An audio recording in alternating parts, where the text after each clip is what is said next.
Shin Junseo felt like a useless D-rank blacksmith, the kind of person who was mocked whenever he introduced himself as a hunter. Deep down, he knew he would likely die as a worthless failure. Yet he couldn't help but dream of becoming stronger than anyone. Even as a support class, he believed his life could change, if he just had the power to prove himself. Finally, after much struggle, he was ready to step into the world as a player. On the day of his first dungeon raid, Shin rushed through the forest, anxious about being late. He met up with two other hunters, Kim Jimin, a C-rank hunter, and Lim Duan, who joked about Shin's tardiness. Before Lim could elaborate on his own experiences, Jimin interrupted, reminding him that he was often late himself. Shin apologized for his delay, and the three set off together. Lim lightened the mood by teasing that Shin wasn't too late after all. And Jimin added that they could simply walk the rest of the way since Hyunwoo and Do-yoon were already inside the dungeon. Shin couldn't shake his guilt. It had been 3 months since he joined the guild, and this was his first dungeon raid. To make matters worse, he was there as a support, which meant he had to prove his usefulness. When they finally met up with Hyunwoo and Do-yoon asked if this was Shin's first raid. Shin confirmed, explaining that he was there to provide support. Do-yoon advised him to be cautious, as supports lack the combat abilities of hunters. He emphasized the importance of maintaining the right distance, close enough to be protected, but far enough to avoid getting caught in the fight. Since Shin was a maker, his role was to stay back and create daggers when signaled. Do-yoon assured him that the dungeon was easy, and that Shin didn't need to overexert himself.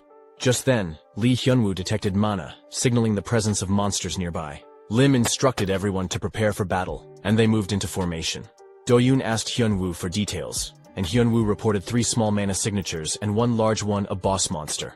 Do-yoon found it unusual for a boss to stray from its designated area, but decided to take it on himself, assigning the others to handle the smaller monsters. He asked Shin how long it would take to create a dagger. Shin estimated around 20 seconds, though the weapon would last less than a minute. Do-yoon nodded, satisfied, and instructed Shin to start crafting immediately. As 3 blue monsters and 1 purple boss charged toward them, Lim raised his shield and slammed it into the ground with immense force. Kim swiftly took out one of the monsters with a punch, but she soon noticed that the creatures were healing faster than expected. She warned the group to be cautious. Meanwhile, Lee launched a fireball, eliminating several monsters in 1 strike. Lim suggested that Shin join the fight, and Shin marveled at the guild's seamless teamwork. Do-yoon called out to Shin, asking about the dagger. Shin confirmed it was ready, and threw it to Do-yoon, who infused it with dark aura, and used it to decapitate the boss in a single decisive strike. After the battle, Lim checked if anyone was injured, and Kim assured him she was fine. Shin, however, felt inadequate compared to the others. He couldn't help but think he was merely a maker of temporary daggers, contributing little to the team. Do-yoon approached him, asking if he was okay. Shin admitted he didn't feel like much help, but Do-yoon reassured him, explaining that his skill required consuming weapons, which were expensive. Shin's ability to create daggers on demand was invaluable. Do-yoon praised Shin for his work and expressed excitement about future collaborations. Shin felt a surge of motivation, thanking Do-yoon and vowing to improve. As Lim suggested they collect the loot, the ground began to shake. Kim wondered if it was an earthquake, but Shin noticed a wall crumbling, revealing a hidden pathway. Lee confirmed the discovery, and Kim grew excited at the possibility of hidden treasure. Despite Lee's caution, Do-yoon and Lim agreed to investigate, urging Shin to join them. The scene shifted abruptly. Shin found himself running for his life, pursued by a monstrous creature. He couldn't comprehend how things had gone so wrong. Everyone else was dead, and this monster, something that shouldn't exist in a D-rank dungeon, was closing in. It struck him, sending him crashing to the ground and spitting blood. Desperate, Shin created a dagger and threw it, but it had no effect. The monster attacked again, slamming him into the icy ground which cracked and revealed water beneath. As he fell, Shin's thoughts spiraled.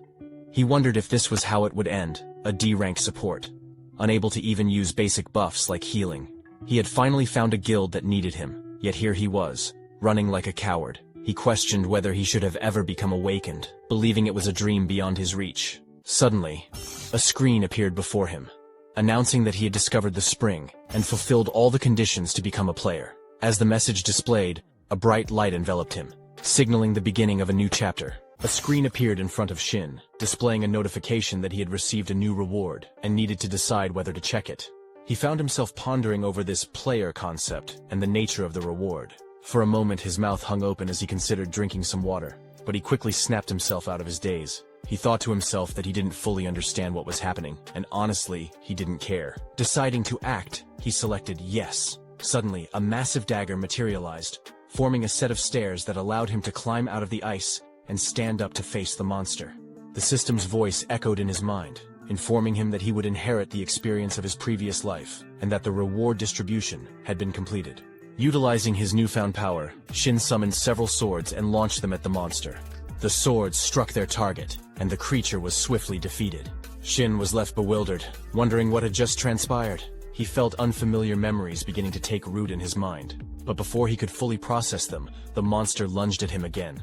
Reacting quickly, Shin conjured a giant shield just in time to block the attack.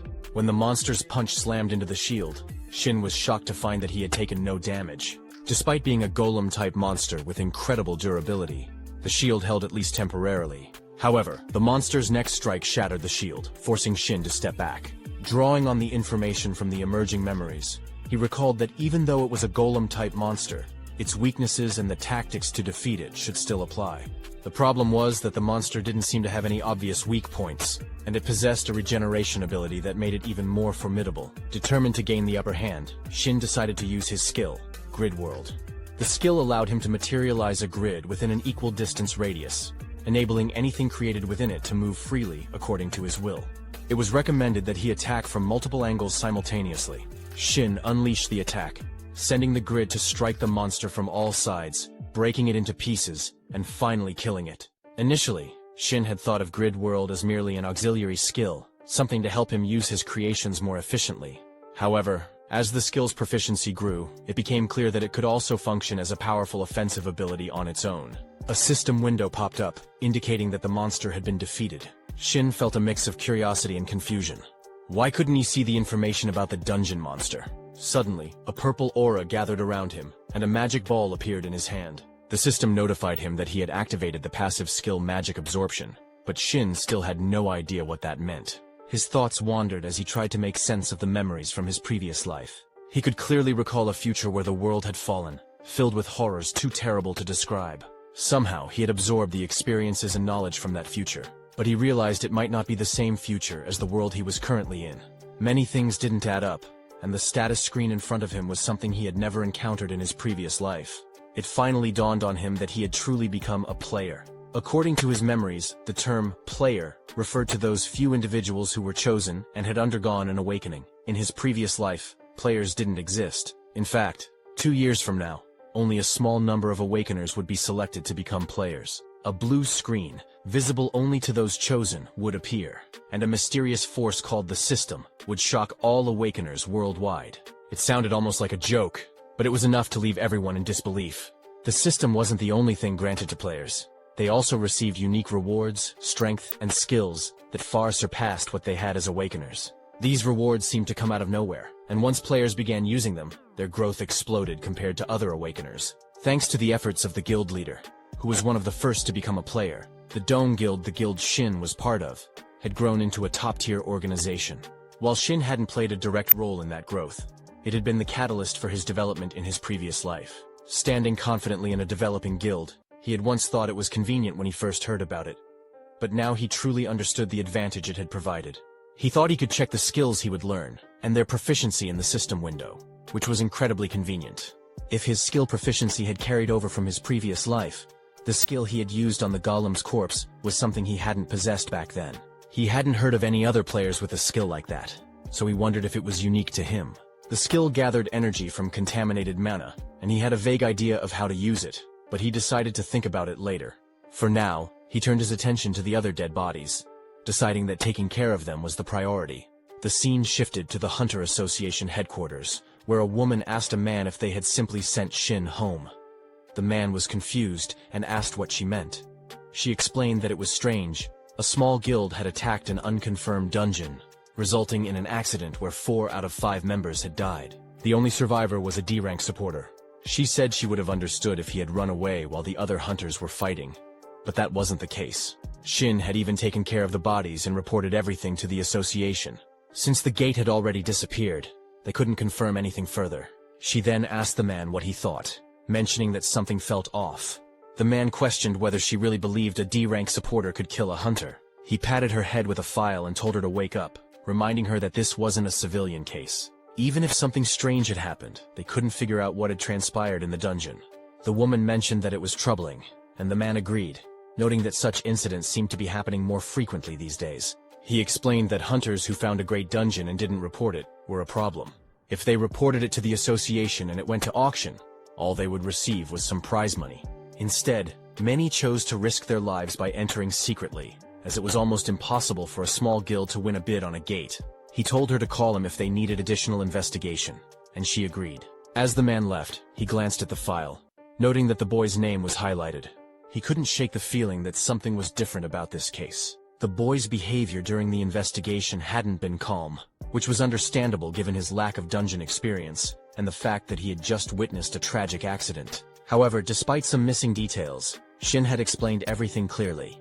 Perhaps it was just his personality, but something still felt wrong, though the man couldn't pinpoint what it was. It was frustrating, but he decided it wasn't something to worry about for now.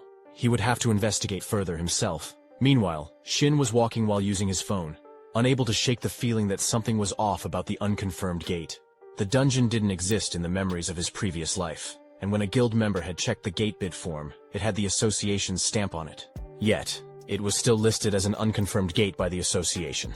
Someone must have impersonated the association and tricked the Doan Guild, or perhaps the association itself was involved. What bothered him even more was that this wasn't an isolated incident. As the investigator had mentioned, there were already multiple cases involving unconfirmed gates and missing people. Shin noticed a common theme among the guilds mentioned in the news. They all had players in them, like guild leader Doyun, and even prodigies who would be called heroes in the future. It seemed as though someone wanted to erase the existence of those heroes. Realizing the gravity of the situation, Shin decided he needed to hide his abilities for now. He would remain the only survivor of a missing person case that would likely remain unsolved. If he acted suspiciously, he would be caught immediately. He had about 2 years until the first player selection to prepare. During that time, he needed to use every skill at his disposal and develop even more. He had to find a way to grow without drawing too much attention.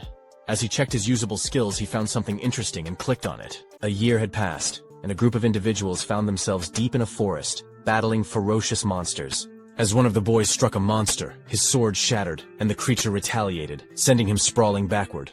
He barely managed to land safely, but the monster lunged at him again. He attempted to dodge, while those around him watched in terror. It was then that they realized the monster they were facing was a Null Lord. The boy spoke up, recalling that such creatures only appeared in E-rank dungeons, and should, in theory, freeze to death. He also remembered hearing that even among D-ranked monsters, a Null Lord was notoriously difficult to defeat. The monster charged past him, targeting another member of the group.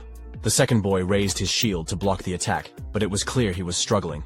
He warned the others that if they continued to rely solely on defense, they wouldn't survive much longer. The first boy paused to think. He remembered the grim reputation of Null Lords among low-level hunters. These creatures were not only physically strong, but also resistant to magic, which was unusual for monsters of their rank. Typically, low-level adventuring parties relied heavily on magic to defeat monsters, but the Null Lord defied this logic. Hunters who were usually confident in their magical abilities now found themselves terrified, and the price for their overconfidence was often the complete annihilation of the party. The boy realized they only had one member who specialized in pure physical damage, but he was terrible at hand-to-hand combat. His weapon had been destroyed, and he had no spare weapons left. He couldn't understand why the second boy was urging him to attack the monster when he was clearly unarmed. The boy, whose name was Yan, regretted his earlier decision to minimize the number of people in the party and include a magician. He realized now that this choice had led to their current predicament. As he scanned the area, he noticed another boy mining in the distance. This boy was also a helper, but he seemed completely unfazed by the chaos around him. Yan wondered why this helper was acting so carelessly when the rest of the group was on the brink of death. He watched as the helper's weapon disappeared and began to suspect that the boy might have some aptitude as a maker. Though he didn't expect much in terms of quality, he decided it was worth asking for help. Yan called out to the helper, whose name was Shin, and asked if he was a maker capable of crafting a sword. Shin agreed, and Yan requested a sturdy, strong sword. Shin apologized, explaining that he had joined the group as a helper, not a support member. Yan snapped back, saying it wasn't the time for excuses. Didn't Shin realize they were all about to die? Even Shin would perish if they didn't manage to defeat the boss. Shin began crafting the sword, but mentioned one condition. Once they cleared the dungeon, Yan had to forget everything about Shin's abilities.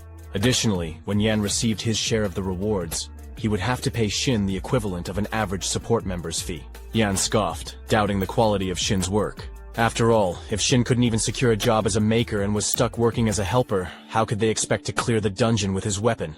Shin laughed in response, saying it was ironic because good weapons were essential for clearing dungeons. He assured Yan that as long as they had the necessary tools, they would succeed. With that, Shin began crafting the sword. The scene then shifted to the Overkill Guild, one of the 3 major guilds in Korea.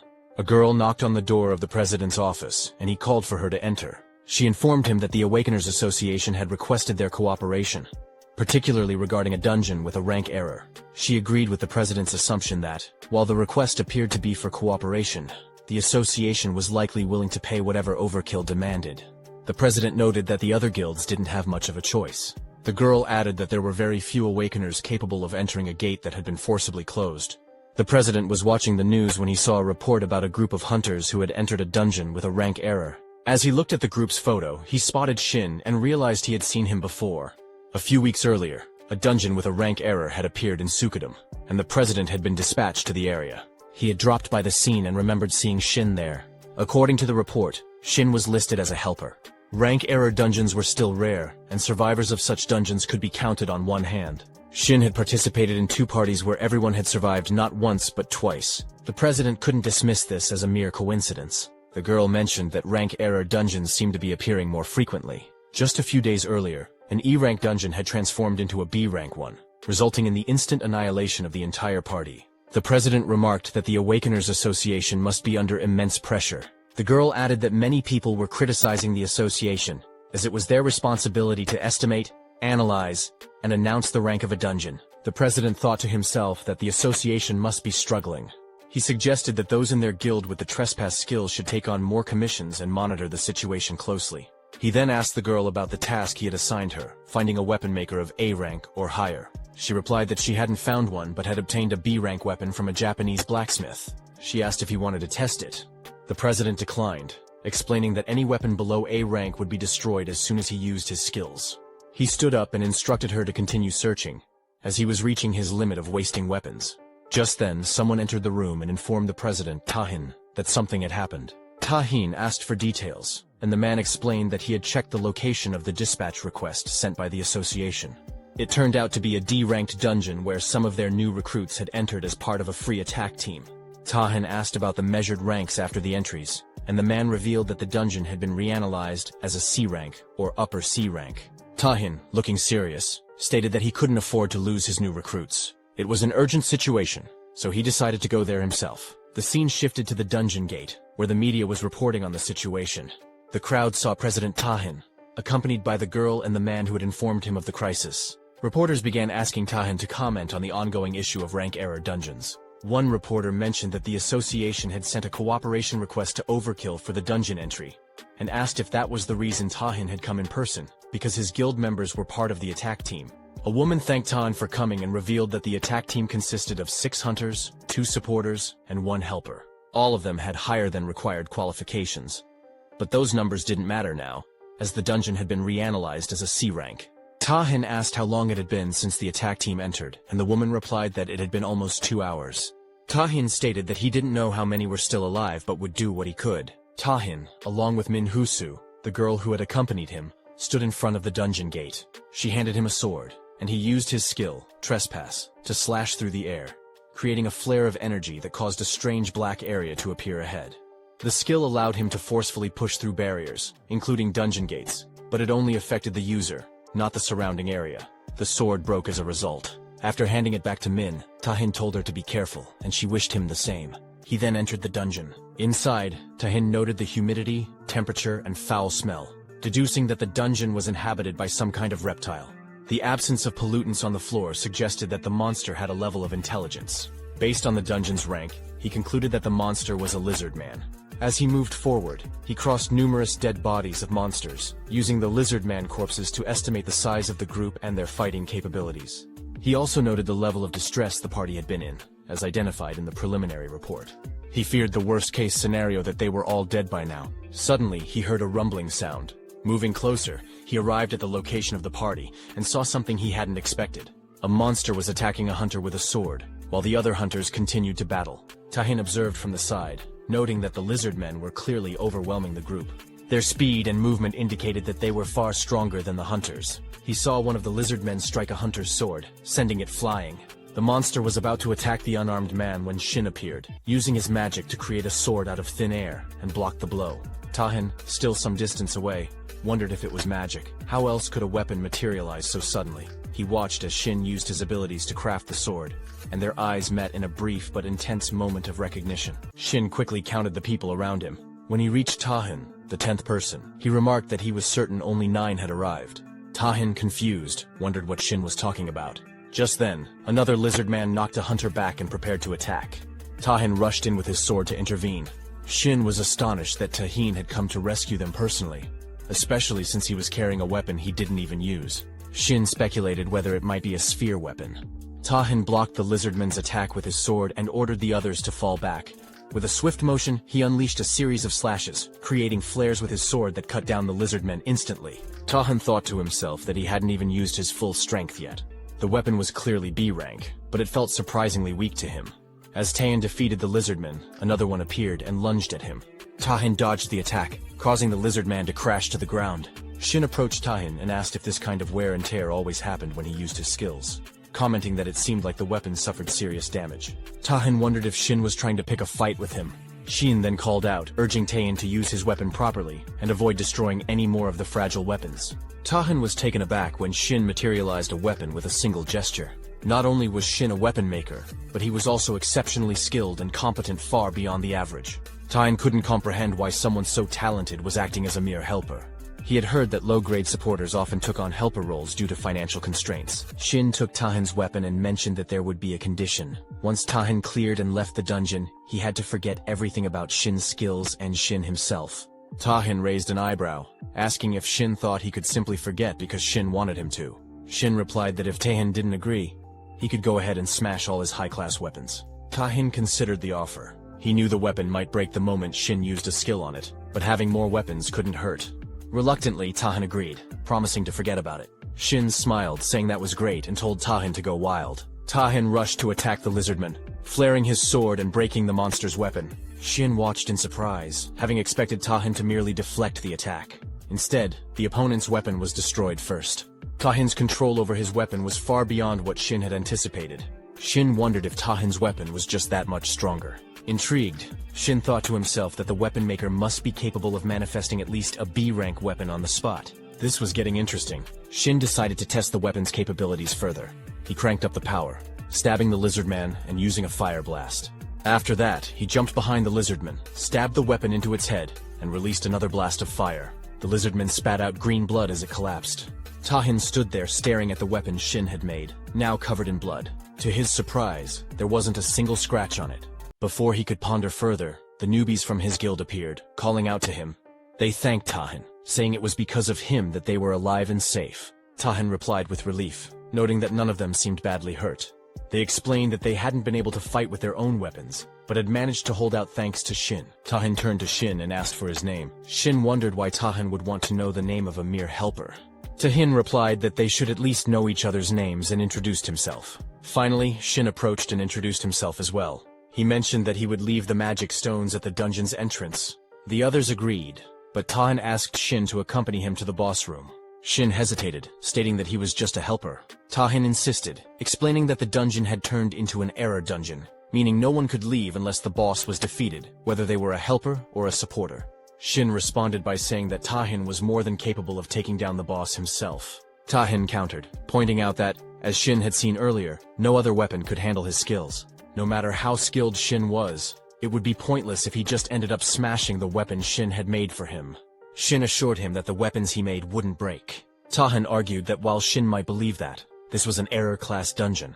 The creatures here were far beyond the average lizardman, and if the boss was as strong as he feared, no amount of caution would be excessive. Shin eventually agreed and began moving, his steps echoing as he followed Tahin. When they reached the boss room, they encountered the Lizard King and another lizardman. Tahin suggested that Shin should disregard any previous danger levels or information he had, and focus on ending the fight as quickly as possible. He warned that if they took too long, his weapon might snap in two. Shin once again assured him that the weapon wouldn't break, and added that if Tahin didn't believe him, he could test it out himself. The Lizard King commanded his minion to attack, and the lizard lunged forward with its paw. However, Shin and Tahin skillfully dodged the strike. Tahin then charged with his sword, but the lizard used its power to overwhelm him with intense pressure. Disoriented and unable to comprehend what was happening, Tahin leapt into the air. The lizard followed, attempting to strike Tahin's weapon. After the clash, Tahin was sent flying into the sky. The Lizard King swiftly climbed onto the lizard's head, and the creature unleashed a powerful flame attack toward Tahin. Just in time, Shin created a protective shield barrier around Tahin. The lizard retaliated, knocking Shin back. Still in the air, Tahin turned to Shin and asked, "Wasn't that the one who makes weapons?" Shin replied, "A shield can be a weapon too.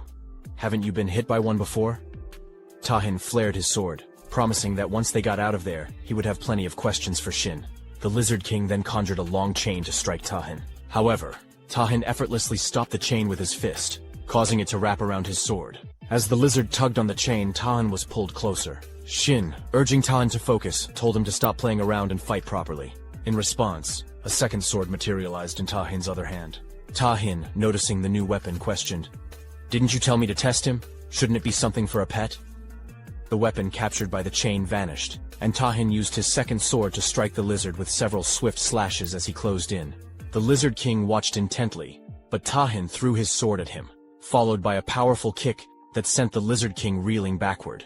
Furious, Tahin leaped into the air, his sword flaring with energy as he prepared to attack again. The Lizard King, now focused on Shin, attempted to strike him, but a transparent barrier appeared, protecting Shin. Growing angrier, Shin wondered aloud if the Lizard King really thought he could threaten him with webs. Tahin, equally enraged, stood ready for the next move. After a while, the entrance to the dungeon, which had been glowing red, shifted to a calm blue. Outside, people began to wonder if the dungeon had been cleared. As the group emerged, reporters rushed over to Tahin, bombarding him with questions about the dungeon's interior, the boss monster, and whether everyone had been saved. Min approached Tahin, asking if he was injured. Tahin reassured him, saying that he was completely fine. The hunters surrounding him praised his efforts, with one girl mentioning that if it weren't for him, they would all have perished. Meanwhile, Shin handed the team leader a bag of magic stones, explaining that he had already received his payment in advance, and was leaving. The team leader expressed his gratitude for Shin's hard work, without acknowledging Tahin. Shin silently left the area. The reporters then turned to Tahin, eager to know how he had managed to clear the dungeon so quickly. They suggested that the dungeon must have been easy for him.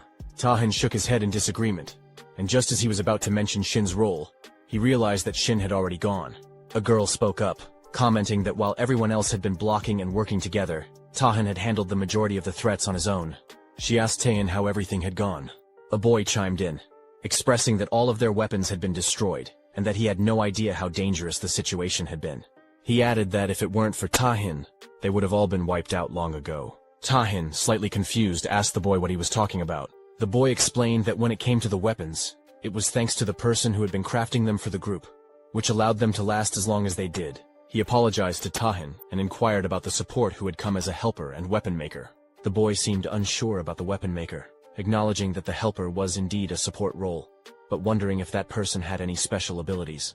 The girl replied that she wasn't sure about that. Tahin, still puzzled, asked the others if they hadn't all seen how the helper made the weapons. The others were confused, wondering if he was referring to the pickaxe. Tahin didn't believe that person even carried a pickaxe, but he had brought it and used it, though they must have lost it along the way.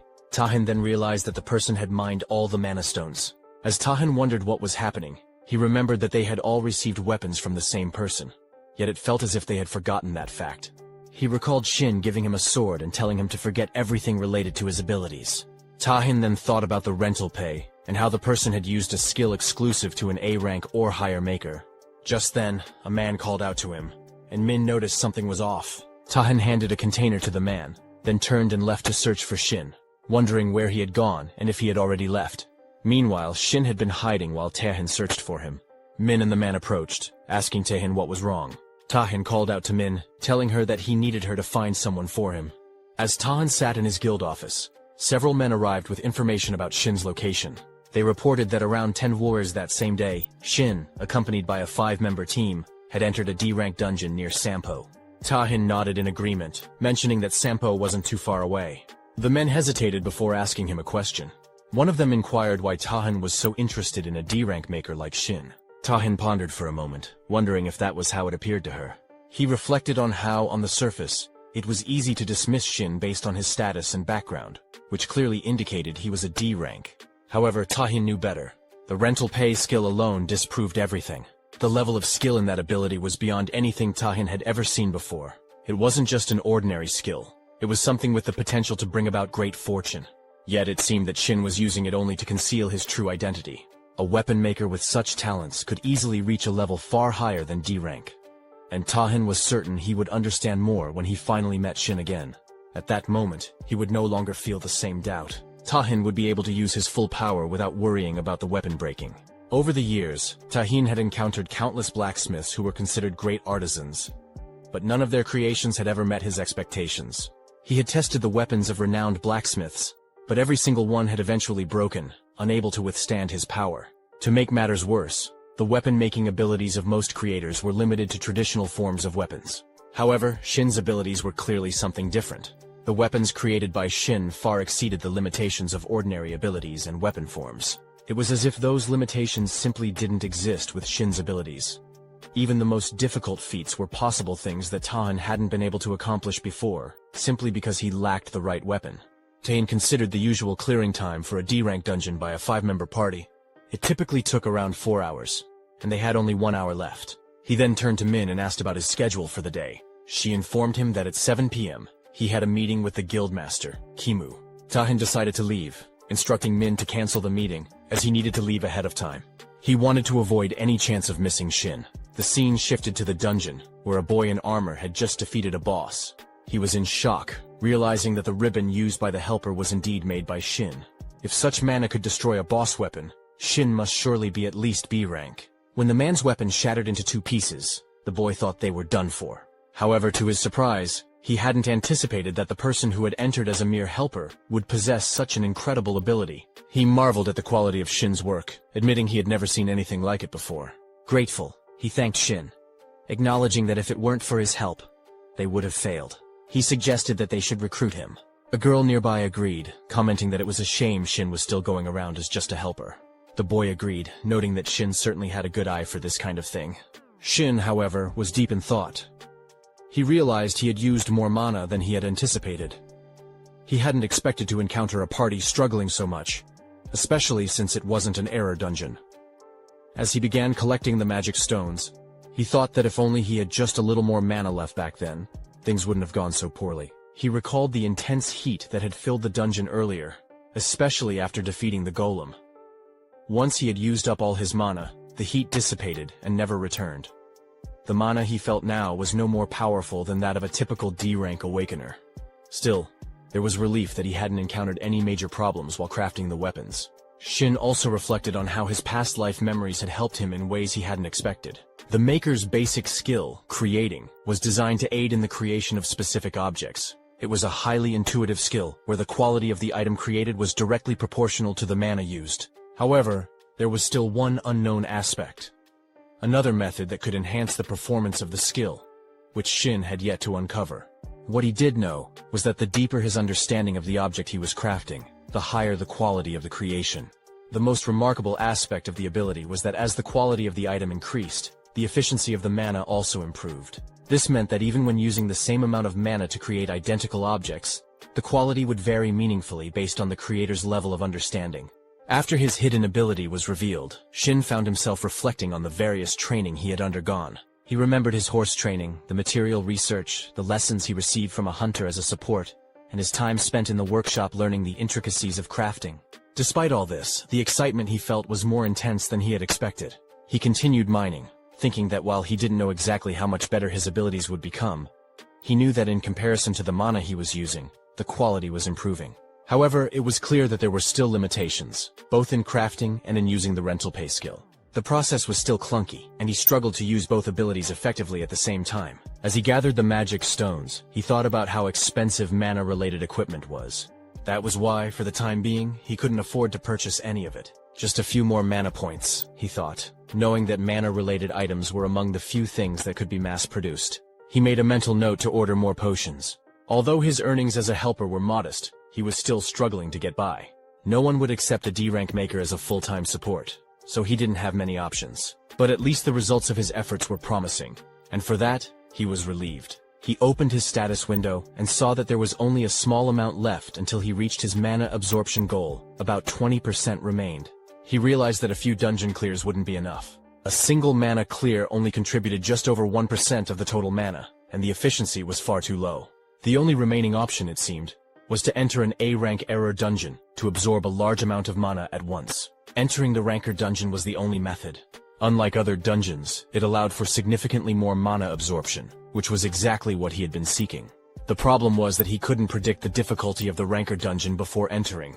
It would have been tough without Tahin's presence, as the previous experience had proven. He concluded that there would likely be at least a C-rank boss, and so he needed to prepare accordingly.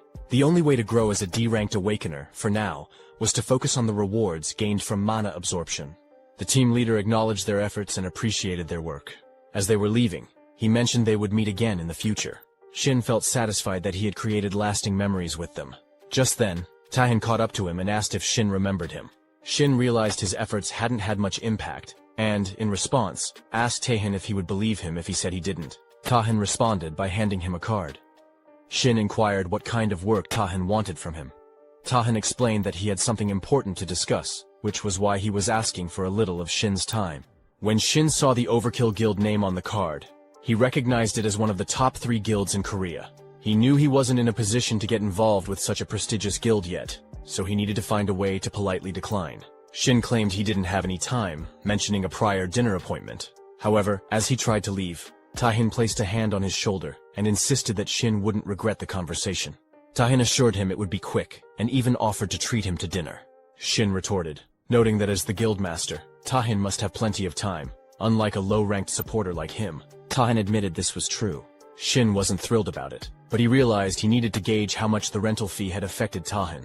Reluctantly, he agreed to talk for a while. The 3 of them went to a traditional house for dinner, and Shin asked what business the guildmaster of the Overkill Guild could possibly have with a D-ranked supporter like him. He suspected it was simply because Tahin had too much free time and wanted to make small talk. However, Tahin explained that, as Shin had noticed, his class was Berserker. While this granted him overwhelming attack power, it also came with a limitation. Few weapons were capable of withstanding the immense force of an Emperor Berserker. Finding a weapon supplier that could match his needs was crucial, and Tahin had been searching tirelessly. He had visited countless places, both within and outside the country. From the best blacksmiths to the most renowned weapon makers in the field, he had left no stone unturned. If there was even the slightest chance a weapon could meet his requirements, he would commission it without hesitation, regardless of time or cost. Yet, every weapon he had used until then had been unable to withstand his full power, except for one,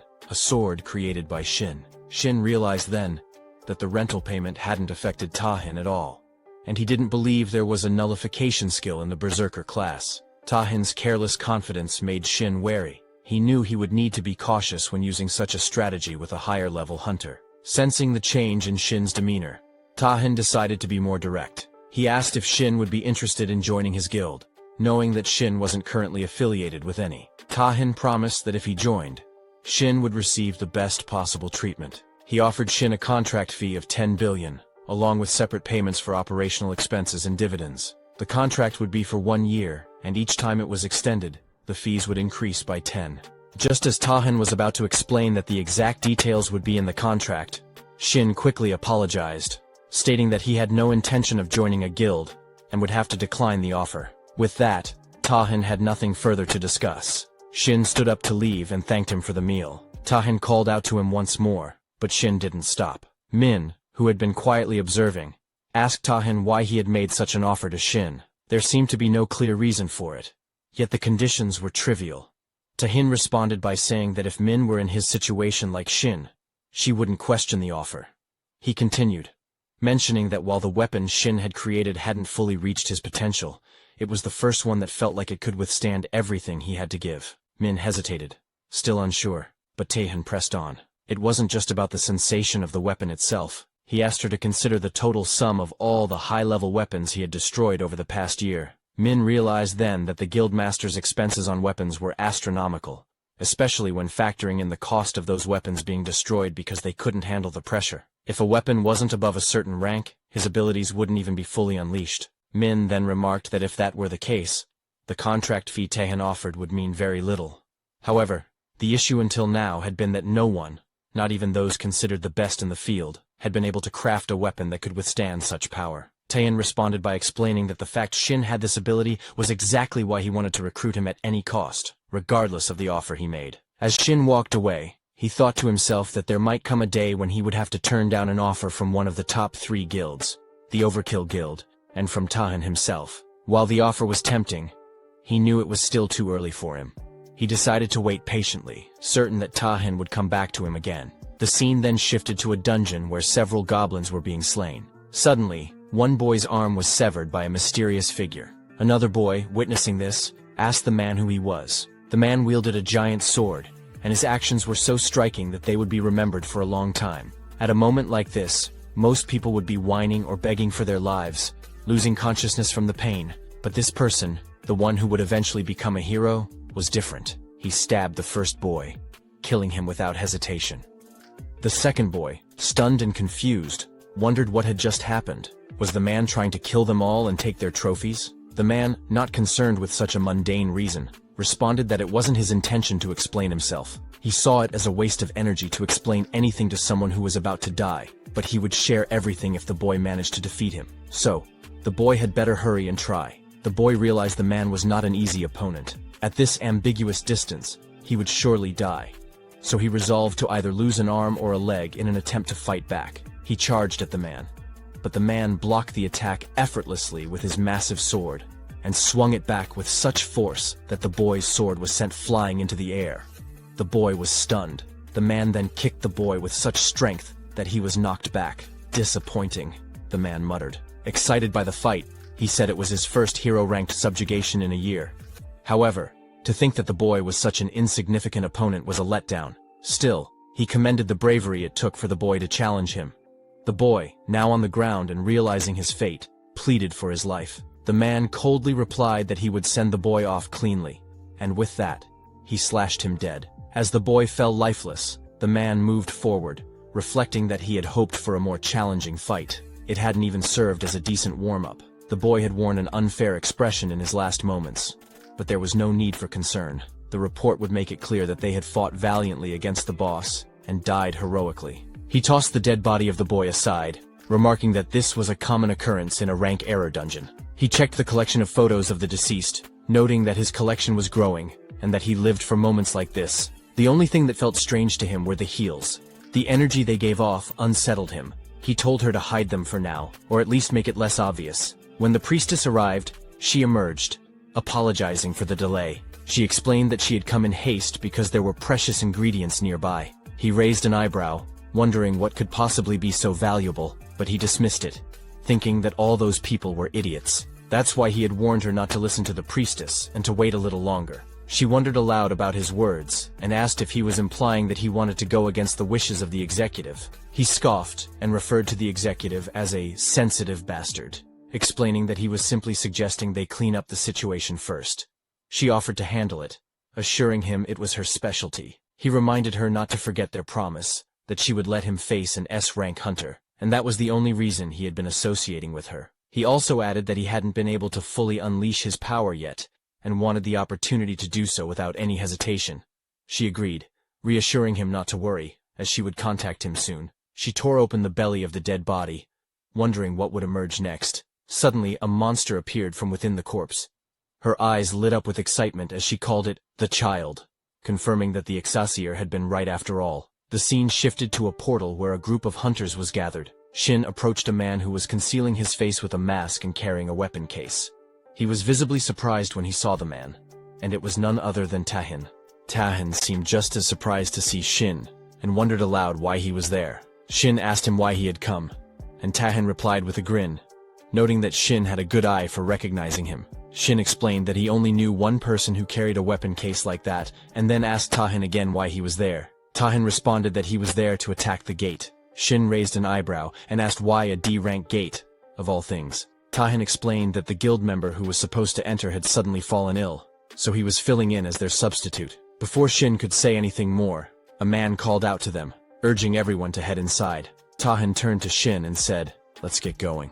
As they began to move, Shin couldn't help but think to himself that he knew Taehin would show up eventually, but he hadn't expected him to be so quick. Now, he would have to adjust his plans accordingly.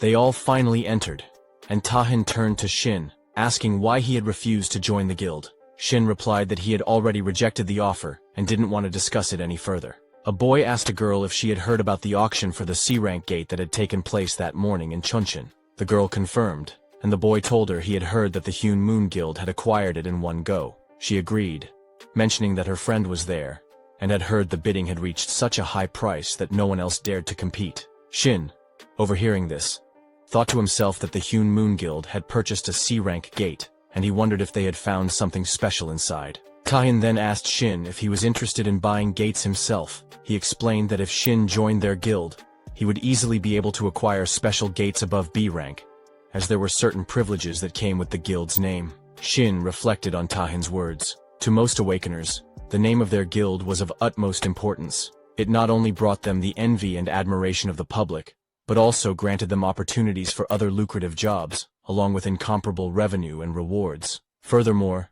their vested rights within the guild allowed them access to countless privileges for high-level special gates. The guild members could secure entrance tickets, and their influence wasn't determined solely by talent. Political connections played a major role in gaining access to these opportunities. This structure meant that rare treasures, those that could be earned through such gates, would naturally fall into the hands of the larger guilds. Tahin told Shin that, as an awakened, he must have a goal he was working toward. Whatever that goal was, with the backing of Overkill, it would be easier for Shin to achieve. He couldn't understand why Shin would reject such an offer. Shin coldly responded that it was none of Tahin's business. He vaguely knew what he was doing, and since there had probably never been anyone who had rejected an offer from the Overkill Guild, he wanted to make it clear, no matter what, he was not going to join any guild. Tahin wondered aloud if Shin's rejection was due to some trauma from the annihilation of the Doan Guild, which he had read about in the report, or if there was another reason. Whatever it was, Tahin wasn't going to give up so easily. As they continued ahead, a boy was visibly frightened by the sight of spiderwebs covering the ceiling. They pressed on, and soon, the man spoke up, telling them that they were about to enter the monster's territory. Noticing the group's inexperience, he quickly began to explain the situation. He started by confirming that they had all received the reconnaissance report. The monsters they would face were legion spiders. The level of difficulty for each individual spider was low, but their special traits made them a threat. These spiders lived in groups, and the reconnaissance report indicated that there were approximately 50 of them, which wasn't an overwhelming number. However, they possessed paralysis poison in their fangs, so the man warned them to be careful not to get bitten. Tahin made a sound and quickly told everyone that the monsters were coming soon, urging them to stick close to him. Shin, unfazed, replied that they didn't need to worry about the support and helpers. They should just prepare for the fight. Tahin, however, addressed the team's competency, reminding them that it was essential to protect the support and helpers. It was a rule hunters had to follow, no matter their abilities, the situation, or whether they agreed with it. Shin scoffed, telling him that no hunter would be foolish enough to follow such a rule. Just then, someone mentioned that the spiders were approaching. A boy holding a sword was visibly trembling, but he tried to calm himself. He reminded the others that they could defeat the spiders if they stuck to what they had learned. As one spider jumped toward them, the boy swung his sword effortlessly, slicing it down in a single slash. Another boy used his shield to protect himself, while a girl with a magic staff cast spells, attacking the spiders with bursts of energy. Tahin thought to himself that, for a D-ranked team, their performance wasn't bad, and he didn't have to worry about them too much. However, Tahin was taken aback when he saw the large group of spiders. He hadn't expected there to be more than a few dozen. As the spiders rushed to attack, Tahin drew a fire-based weapon and began fighting back. He noted that the durability of each legion spider was fairly low, even among ranked monsters. He realized that even without using the blade itself, all they needed to do was release a bit of sword ki to defeat them. At this rate, he would be able to finish the raid without even losing a weapon. Suddenly, Shin heard a few hunters calling for help. The river was surrounded by a large number of spiders. The boy with the shield warned that the spiders wouldn't stop coming, and that only a few hunters had done the reconnaissance. The second boy mentioned that things were going to get rough, and the girl with the magic staff was also reaching her limit with her mana. Tahin glanced at Shin and suggested they move toward the trouble, then told Shin to follow him. Shin, however, responded that Tahin should go ahead and help while he finished handling things on his side. Tahin was surprised by Shin's reaction, but before he could respond, a spider jumped at Shin. Tahin shouted for him to get down, realizing that Shin could easily get caught up in the attack if Tahin used his sword recklessly. But Shin reacted quickly, opening his eyes and shaping his power into a square form above the spider. With a swift movement, he launched his attack, killing the spider instantly. The creature collapsed at his feet. Shin thought to himself that, of all the weapons he could currently make, the sword was the one with the greatest craftsmanship. It would be the most effective for dealing multiple hits and pouring power into them all at once, something impossible with his current mana reserves.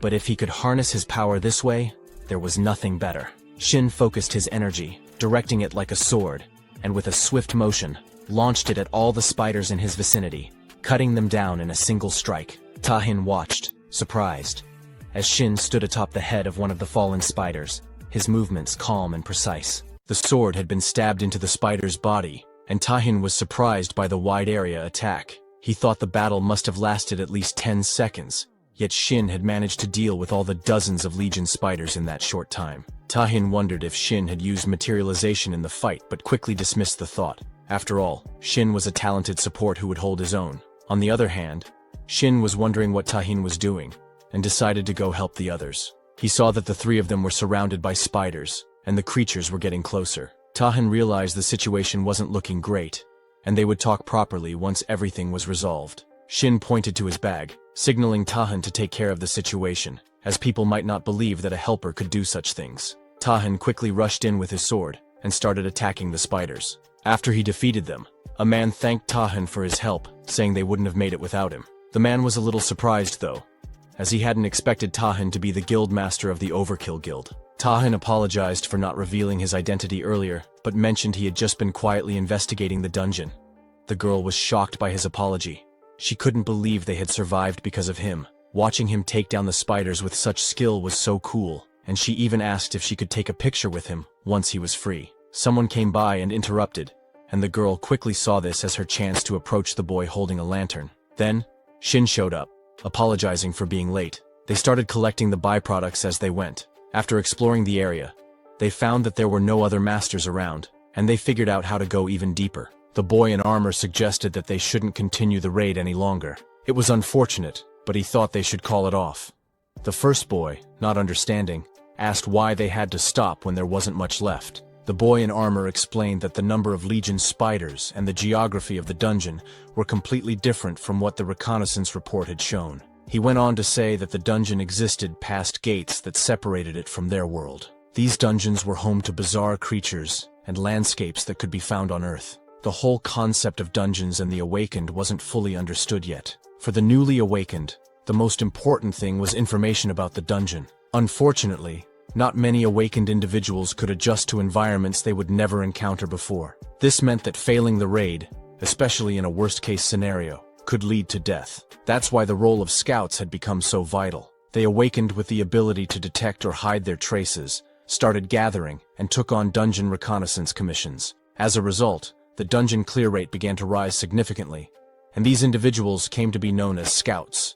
The boy in armor explained that the accuracy of these recon reports was usually above 98%, so it was unlikely that this situation was just a mistake. However, they couldn't rule out the possibility that it was a rank error in the dungeon. The second boy hesitated for a moment, suggesting that since they had Tahin, wouldn't it be okay to continue the raid? The armored boy responded that he understood the boy's desire to press on, but they had already received Tahin's help once, and if they weren't careful, they could all end up in danger. The boy, determined to clear the dungeon and with his own reasons for wanting to continue, asked if there was any other way. The girl seemed to feel the same way. The armored boy questioned if their reason was really more important than their lives. Once they entered the boss room, there would be no turning back, and he didn't want that to be the case for any of them. He suggested they exit first and report to the association. Tahin, however, said he was fine to continue. Even though he was there to investigate, he was still part of the team. If the raid's progress could help him come to a conclusion, then there was no reason not to keep going. And if he wanted to investigate further, the boss room was the place to be. The armored boy bowed toward Tahin shamelessly, thanking him for agreeing to continue. Then, he started to talk about being the leader, but Tahin just told him not to worry about him, and to continue leading as they had from the start. The boy agreed, saying, "Let's get going," and asked everyone to follow him. The five of them moved forward and soon found themselves in front of a gate. The leader, sensing they were at the boss room, said he would do a final briefing. He explained that the dungeon's boss was the Legion Queen leader with a danger level of D+. Her overall battle ability was low, so she was considered an easy boss, mainly focused on breeding Legion spiders. However, that was just the original intel, and they had no idea what lay behind the door. He gave a final command. "Let's head inside." The girl created some light to help them see, but Tahin couldn't sense anything unusual. The leader warned them to be cautious since it was the boss room. Soon, they spotted the queen spider and a few others nearby, as well as a boy dressed like a spider, the one mentioned in the briefing. The girl breathed a sigh of relief, noting that the boss looked exactly as expected. She planned to attack first with lightning magic, and her strike caused the queen spider to fall to the ground. The leader wondered if the boss was already dead, but he had never heard of such a thing before. Something had changed, so he quickly ordered everyone to retreat. Suddenly, they heard a disturbing sound, and a very deadly spider with a human-like upper body appeared. It was Awakens. Tahin immediately prepared to strike, realizing that a B-rank monster had appeared. He knew that his sloppy swordsmanship wouldn't leave a scratch on it, so he had to make sure his first blow did the most damage possible. He was about to deliver a fatal strike when, to his surprise, his weapon broke into pieces mid-swing. As he was flying through the air, Tahin realized his sword was destroyed, and he couldn't deliver the finishing blow. Just as the Awakens was about to attack, Shin quickly created a temporary weapon for Tahin, telling him to buy some time until he could forge a proper weapon. Shin was using up his mana, but it wasn't working at all. He started to wonder if he had drained it completely. It was amazing that he had lasted this long with his current mana levels. Thanks to the potions, he was able to keep going, but he could only drink 1 bottle a day, anymore, and they could become addictive. After drinking the potion, he noticed the effects were still good. But it was too late for him to make a proper weapon. He began crafting it, thinking about how the Awakens was a high-level B-ranked monster, while the error boss that should have appeared was the C-rank monarch spider. They were incredibly lucky that Tahin had joined them. Without him, it would have been nearly impossible to face the Awakens with their current group. When the danger level hit B, everything changed, and the fight became much harder. The Awakens was battling Tahin, who was surrounded by flares. Shin thought to himself that his fighting power was equal to 5-rank hunters. Given the Awakens' abilities, they couldn't rely on Tahin alone. He turned to the others and told them to get ready. They should be able to move now, since the Awakens' killing intent had shifted targets. The leader of the party wondered who Shin was. The second boy questioned why someone so talented was participating as a helper. The girl wondered if Shin had come along with Tahin. Shin ignored their questions and told them they had something to deal with first. He then quickly made 3 weapons based on their abilities. He told them to pick up the weapons in front of them and either raid the dungeon by defeating the spiders or run away and wait outside until the situation cleared up. Shin trusted that they would make the right decision. As more spiders rushed toward them, the boy slashed through them with the sword, amazed by how powerful it felt. He had never wielded such a weapon before. With each slash, it felt like cutting through paper. He even wondered if killing monsters was always this easy. The girl, using high-level magic, attacked all of them at once. The leader watched in surprise, realizing that the only thing that had changed was the weapon. Yet the power of their skills had increased several times over. He wondered if the weapon Shin made was really that good, and who exactly Shin was. Tain's sword was now covered in green blood from the high-level monsters, and he found it a bit tough to buy time as the Awakens came charging to attack. Tahin thought to himself that he needed to finish this as quickly as possible. He rushed in with his sword, slashing down the Awakens, and to his surprise, the sword held up fine. He realized it was much stronger than before, just like Shin had explained. Suddenly, a wave of spider heads appeared. The girl wondered where they had come from and where they were going. The leader quickly figured out the spiders were heading straight for Tahin. Tahin told everyone to back up. He suspected that the Awakens had hidden these spiders, and things were getting more complicated. He also realized that the Awakens' abilities were activating. As the spiders reached the Awakens, Tahin understood what was happening. The Awakens was sacrificing the spiders to transfer their life energy to herself, effectively reviving her. He realized that the Awakens would keep coming back unless they killed all of the spiders. Tahin rushed in to attack again, thinking that he needed to increase his firepower and finish the battle in one blow. As the flares burned on his sword, it started to break apart, which made Tahin worry. Shin, watching, commented that Tahin was more amazing than he had thought. Even though Shin had made the sword with his barely remaining mana, He never expected Tahin to actually destroy it. Shin quickly made another sword, telling Tahin to use it. This one wasn't the single-edged sword Tahin was used to. It was the most durable weapon Shin could create. As soon as Tahin grasped it, he could feel its strength. With this new weapon, he was confident he could defeat them all in one strike. He coated the sword with his flares and prepared to strike. He mentioned that he would be a bit unfamiliar with two-handed sword combat, but it seemed like the right choice for the situation. He lifted the sword and delivered an explosive slash at the Arakan, landing a devastating blow. Shin realized that the explosion was likely an innate skill of a berserker. It was probably the first time Tahin had used the skill properly. Normally, the skill caused the user to lose their rationality in exchange for overwhelming power. Tahin cleaved the Arakan clean in two, and thought to himself that it would have been difficult to handle the aftermath if the weapon had shattered. Tahin felt the danger in the situation. If he hadn't released all of his power, his rationality might have been consumed. That was the second time since his awakening that it had nearly happened. He realized he had used his skill properly this time, but it was still unsettling. As he looked at Shin, he understood that Shin was no ordinary awakened. The moment his abilities were discovered, the whole world would focus on him. They stood there, looking at the dead body of the Arakan, which radiated an overwhelming amount of mana. It was nothing like any other dungeon-era boss they had encountered. Shin called out to Tahin, asking if he felt anything from the corpse. Tahin shook his head, replying that the boss wasn't dead yet, but since they had gotten rid of all the remnants, it wouldn't be able to come back to life. Shin agreed, thinking that even high-grade hunters couldn't sense the mana the way they had. Suddenly, Tahin's passive skill, mana absorption, activated. As he read the description on his screen, he discovered that he had also obtained a new skill, demonic weapon production. Tahin was curious about this new skill. He read more about it, but he couldn't even imagine what kind of demonic weapons it might produce. He didn't remember anything specific about the demonic realm, though it was something they all knew of in some way. It was a bit disappointing that there were no mana-related rewards, but he shrugged it off. It was fine. Tahin realized that, thanks to the Arakan, he had already reached half of the mana he needed, and it didn't seem like the rewards would stop there. He called Shin over, waving his hand, and told him he had something to say.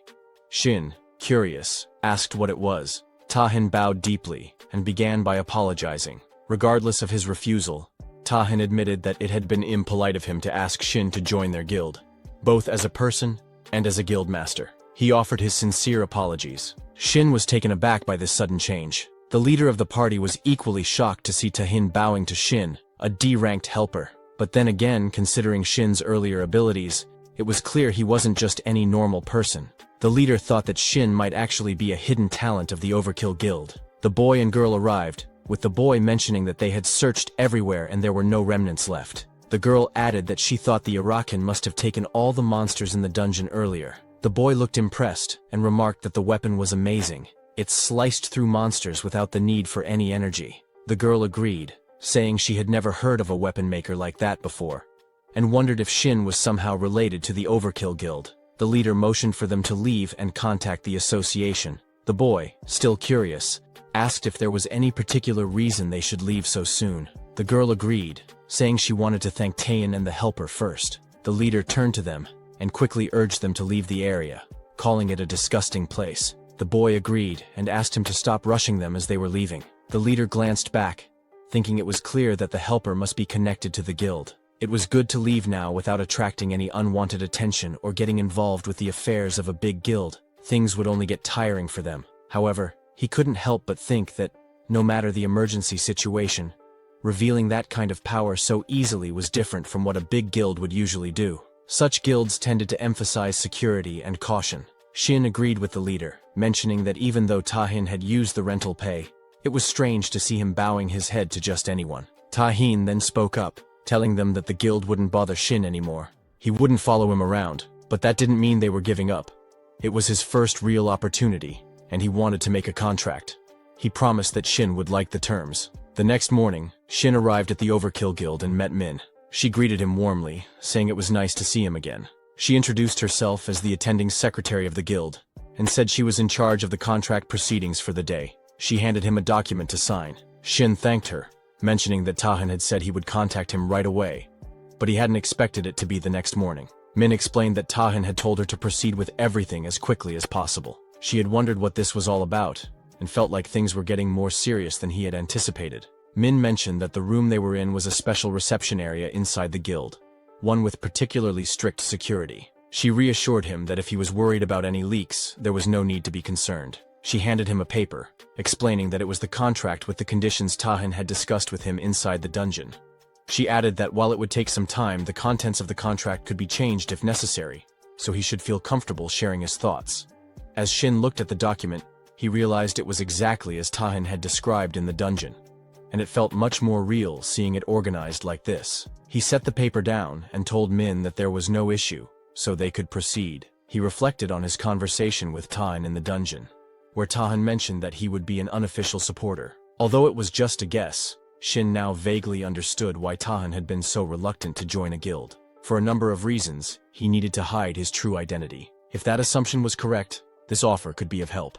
They could secretly supply him with materials he needed, top-tier ingredients, and access to the gates without the usual attention. While the contract would need to be formalized, everything would be handled discreetly. Shin couldn't help but wonder why Tahan was being so generous. Tahan responded, saying it wasn't for free. He laid out his condition.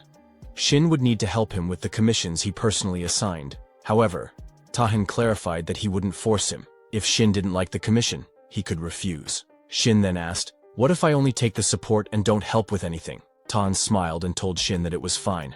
The purpose of the contract, after all, is to establish a connection between you and the guild, while preventing you from joining any other guilds. Accepting the commission would simply be a token of your sincerity. As they spoke, they heard footsteps approaching, and Tahan remarked that it was just the right time. Two men entered the room. One of them introduced himself as part of the investigation team from the Hunter Association. The second man asked Tahan if he was okay. The first man stated that they needed to get going, and that he would hear Tahan's response outside before they left. Tahan turned to Shin and said that he hoped for a positive response. "If you feel burdened by any of this, you don't have to accept." Tahan added that Shin's abilities were far more valuable than anything in the contract. Shin paused for a moment, reflecting on his original plan. His goal had been to leave a strong impression on Tahan and maintain a relationship with the guild without formally joining it. In the end, though, he decided to sign the contract, asking when he would receive the support. Min smiled and pulled out a small box, explaining that Shin could start receiving the support right away. She also told him that if there was anything else he needed, he should just let her know. "This is a gift from Tahan to commemorate the signing of the contract." Min added that she had heard Tahan found something useful in the awakens room. Shin opened the box slightly before closing it again. He thanked her, placing it carefully in his bag. He then handed her a list of the support materials he needed and asked where he could receive them. Min mentioned that if it was that much, the materials would be available in about a week. However, she added, "I might be crossing a line, but I don't think those materials will be of much help to you." Shin agreed, mentioning that he wasn't planning to use them anyway. He stood up, saying he had someone else to meet and needed to leave. He made his way to another building and waited there. As he checked his phone, he noticed it was around the time she was supposed to arrive. Finally, he saw her walking toward him, Hamjia, an A-rank hunter. The scene reminded Shin of the past, back in the forest, where Jia had attacked and killed a monster with ease. It was a time after the player selection, when she was hailed as the hunter prodigy, the god archer. She approached the reception desk, excusing herself, and asked for the entrance to the training gate. She showed her card, and the lady behind the desk immediately recognized her as an A-rank hunter. The lady then asked if the C-rank training gate would be acceptable. Jia politely declined and requested the D-rank gate instead. Both the lady and a man at the desk were confused by this. The lady thought to herself that it hadn't been long since Jia was officially recognized as an A-rank awakened. Even so, Jia had very little experience, and had only entered a few gates up until that point. The man too had seen lower-ranked awakened give up on the hunter life altogether, but he had never seen an A-rank ask for such a request. For some reason, Jia seemed like she might be demoted. An awaken's rank was initially determined by the amount of mana they could absorb. When the blue energy poured out of the cracks, mana flowed into everyone's bodies, but the amount each person could absorb varied. The more mana a body could hold, the stronger the abilities they could manifest. The association began analyzing the mana levels of each individual, and those who absorbed more than a fixed amount were officially recognized as awakened. From there, they divided people into ranks based on how much mana they could hold. Once assigned, a rank was generally fixed. Even if someone was of a lower rank, they could improve their performance through dungeon raids. If recognized by the association, they could be promoted. and the opposite could happen as well. Gia finished filling out the form and handed it to the lady. The lady told her she would help with the association process and asked if Gia had a partner she was planning to enter with. Gia declined. The lady then said she would add Gia to the partner recruitment list, as the rules required at least 2 people to enter together. Since there hadn't been any requests for the D-rank training gate so far, Gia might have to wait a bit. Gia wondered if she could go in alone. The lady replied it was possible, if Gia had a license permit for soloing gates, but it didn't seem like she had registered for that. Gia would need to take a test for it, and the lady asked if she wanted to sign up. Gia declined, saying she would wait instead. The lady then mentioned that Gia's first hunter qualification renewal was coming up in a month. She had probably received the message.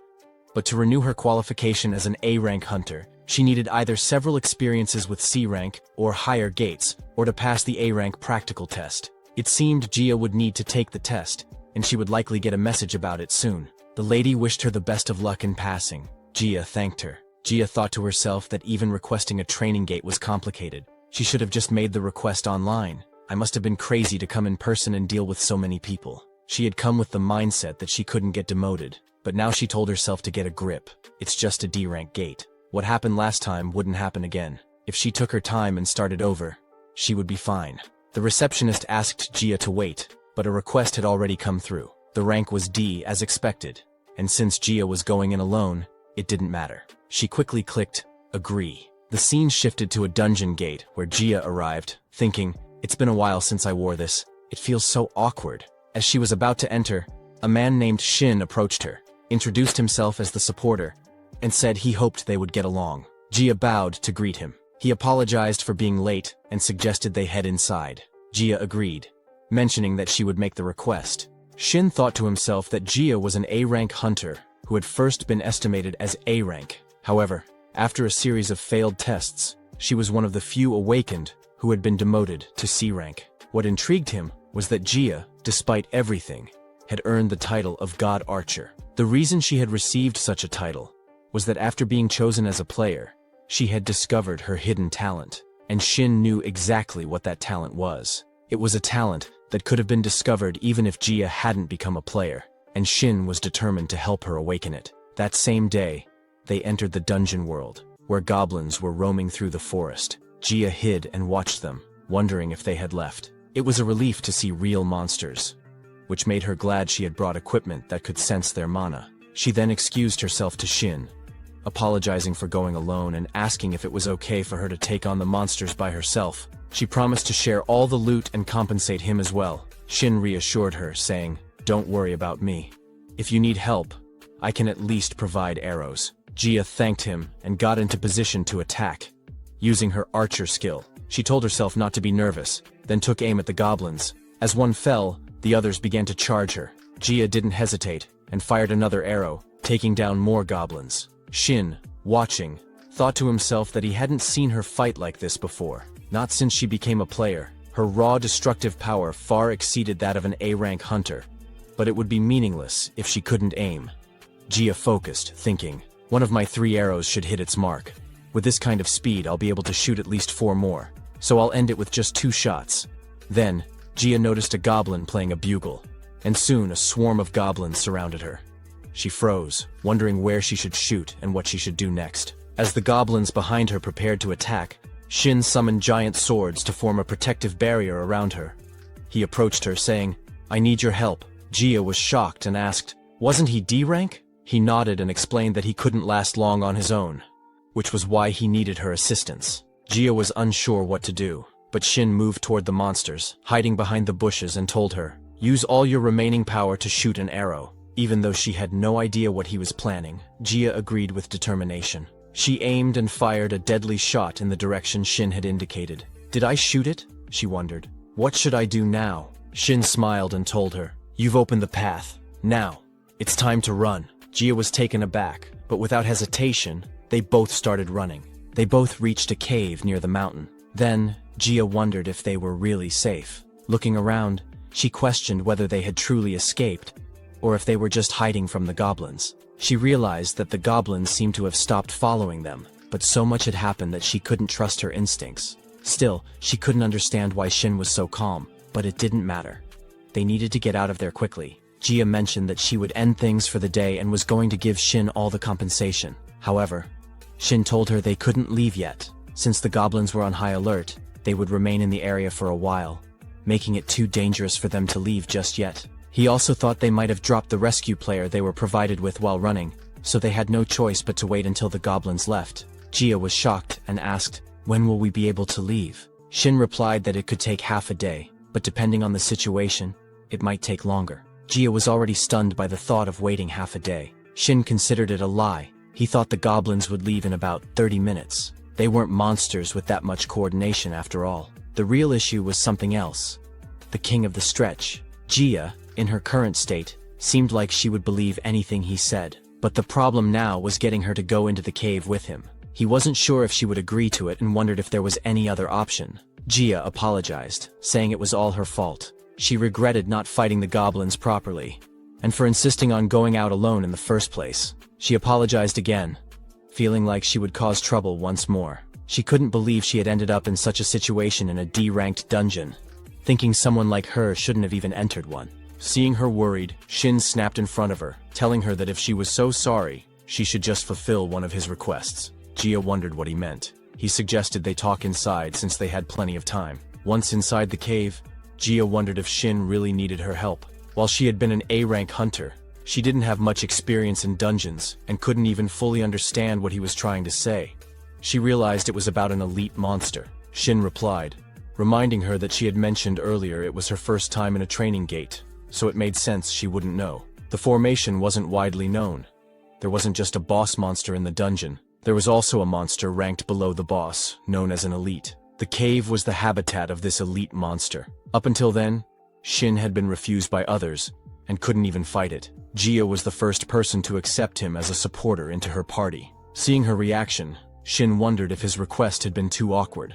Jia agreed to help if he was fine with it. She thought it was the right thing to do, especially since he had helped her escape from a dangerous situation. She understood how painful it was to be unable to join a party and wanted to repay him for that.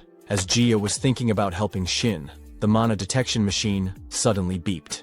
The elite monster had arrived. Jia quickly told Shin to get back. She reasoned that even though it was an elite monster, it was still from a D-ranked dungeon, so if she could just land one hit, they would be able to take it down. Jia fired an arrow at the elite, but the monster blocked it with its weapon. She was shocked. How had it blocked her shot? She had mistaken the situation and realized she needed to attack with all her power. The monster rushed toward her, but Jia froze in that moment. Shin pulled her back, causing them both to fall, and the monster's attack missed. Jia was worried about Shin's safety. Her mind flashed to the past where others had once criticized her. A girl had rudely confronted Jia, saying she couldn't even shoot arrows properly. She blamed Jia for nearly causing her death and demanded compensation. Jia tried to apologize, but the girl didn't want to hear it. The girl interrupted, saying Jia's apologies were pointless and just excuses. She claimed that just because Jia had been appraised as an A rank didn't mean the world owed her anything. Then, she told Jia to wait and promised to show her who she was really talking to. Now Jia, searching for another party after being expelled, had been rejected by multiple groups, even though she was an A-rank hunter. They were gossiping about Jia, calling her a failed A-rank hunter. One person mentioned that she had almost killed her party members in a dungeon. Another said they heard that Jia couldn't even kill a weak monster, which was why she was being rejected from even D-ranked parties. They wondered what had happened to her talent, questioning if she was going to be like this forever. Jia stopped listening, feeling the weight of their words. Birds, she thought to herself. Maybe she should just quit being a hunter after all. Because of her, even Shin was getting caught up in trouble. The elite monster wasn't attacking her directly. Instead, it sent its sword to block her attacks, telling her that fighting wasn't really its thing. Jia was surprised to see Shin stepping in. He calmly told her that he knew it wouldn't make sense, but asked her to listen carefully. If she could calm down and follow his instructions, they would win. He thought to himself that he had set the stage, and in such an urgent situation, there was no problem activating it. All he needed to do now was buy some time. He told Jia to look carefully at the monster, and if she did, she would be able to see something. Then, she needed to fire at that spot with all her power. Jia stood up, sensing something shift. It felt as though every fiber of her being was bristling. It was uncomfortable, but she pushed through, getting into position to attack. She could now clearly see where to strike. She knew this was her one chance and decided to put everything into a single arrow. With determination, she fired at the elite monster. Shin watched as the arrow hit, and the monster was blasted away. He realized it had worked. The conditions had been met. It seemed like it activated for no reason, but he knew it was all worth it. There was a huge hole in the monster's chest, and it finally collapsed. Shin mentioned that it would feel unfamiliar, and the sensation she was experiencing seemed to intensify throughout her body. The method he used was a bit extreme, but to awaken her, he had to trigger that feeling. Gia couldn't help but wonder who he really was, and why it felt like he had predicted everything that happened. She started questioning what awakening truly meant. He told her not to rush, assuring her they had plenty of time, but she insisted, demanding he stop changing the subject and just give her a straight answer. Just as she was about to say more, she fainted. Shin carried her on his back, commenting that making allies was tough, but at least he had managed to sort out that one thing. They made their way out of the cave, and when she came to, she told him she didn't understand why she had acted that way. It felt like she hadn't even been herself, and she couldn't believe she'd been so rude to someone who had saved her twice.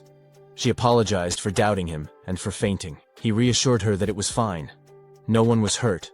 All the monsters were defeated, and she just needed to pull herself together. But tears welled in her eyes as she agreed. He then asked if she could hand him the necklace he had given her earlier, before they entered the cave. She stood up to give it to him, and when he saw its color had changed, he realized she had used it. He reminded her that it was the myqx sensation, something they could only obtain in an A-ranked dungeon like Harpy's Refuge.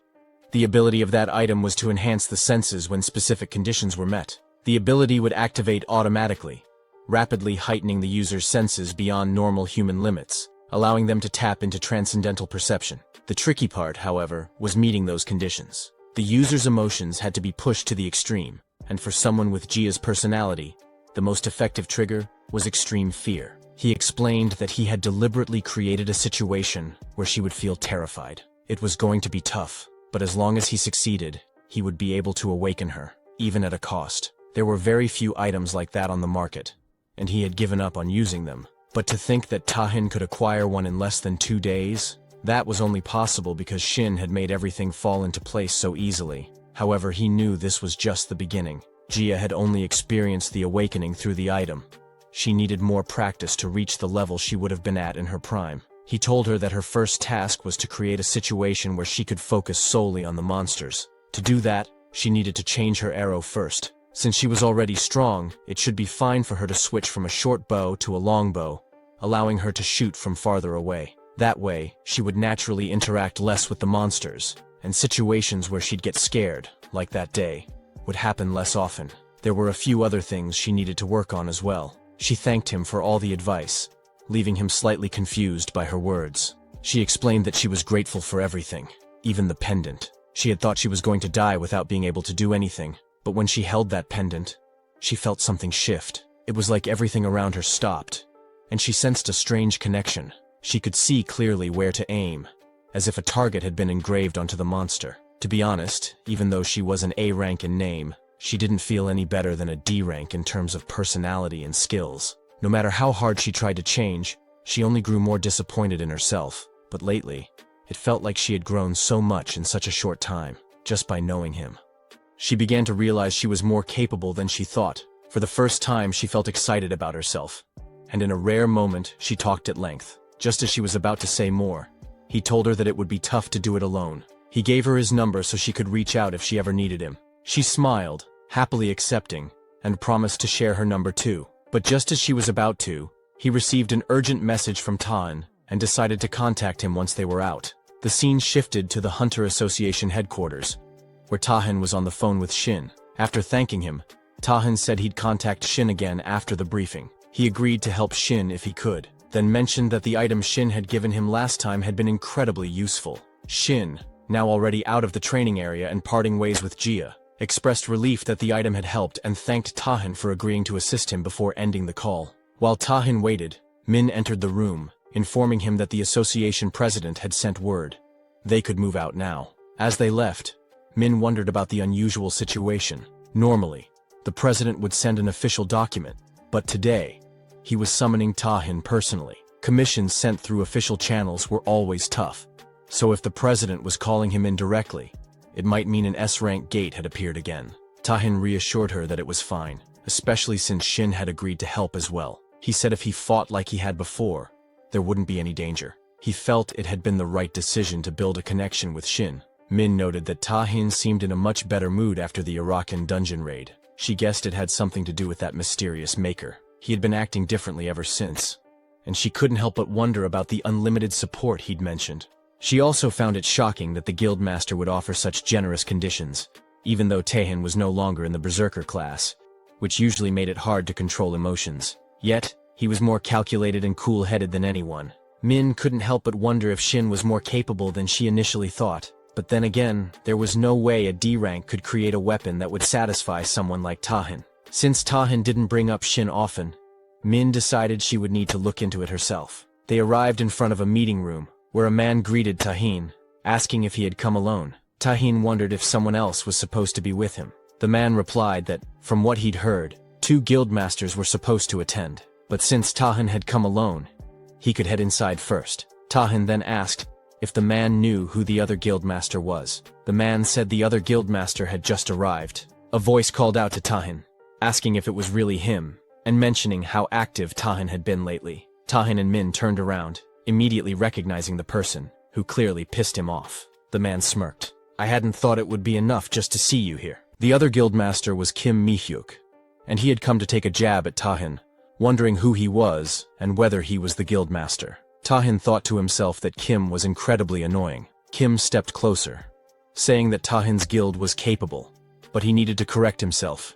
It wasn't the Overkill guild that was the problem, but rather the guild master himself. Tahin told Kim he wasn't free enough to entertain his ridiculous provocations. Kim shrugged, saying that Tahin must be busy purposely choosing and touring low-ranked dungeons, probably wanting some sort of fame from rookies in low-ranked gates. Min was seething with anger at Kim's words about Tahin.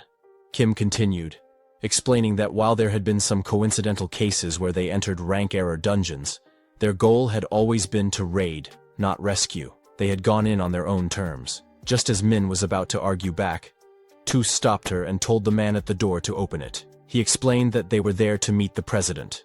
The man agreed, opening the door and mentioning to the president that the 2 guildmasters had arrived. The president responded that he could hear them coming and that those 2 were as troublesome as ever. They entered to speak with the president, while Min, who wasn't part of the conversation, stayed outside. She sat down on the floor, and a man handed her a cup of tea. She thanked him for it. Inside, President Han Cheolman told Tahin and Kim that Heaven had urgently requested both of them 3 days ago, after a strange head appeared and disappeared in the suburbs. Tahin wondered if it was a rank error dungeon. Cheolman only shook his head, denying it. There hadn't been enough confirmation, and it wasn't even possible to measure the mana of the gate. Kim was shocked to hear that. Tahin thought it was strange that a gate had appeared that couldn't even be measured normally. The rank of a gate was determined in 2 ways.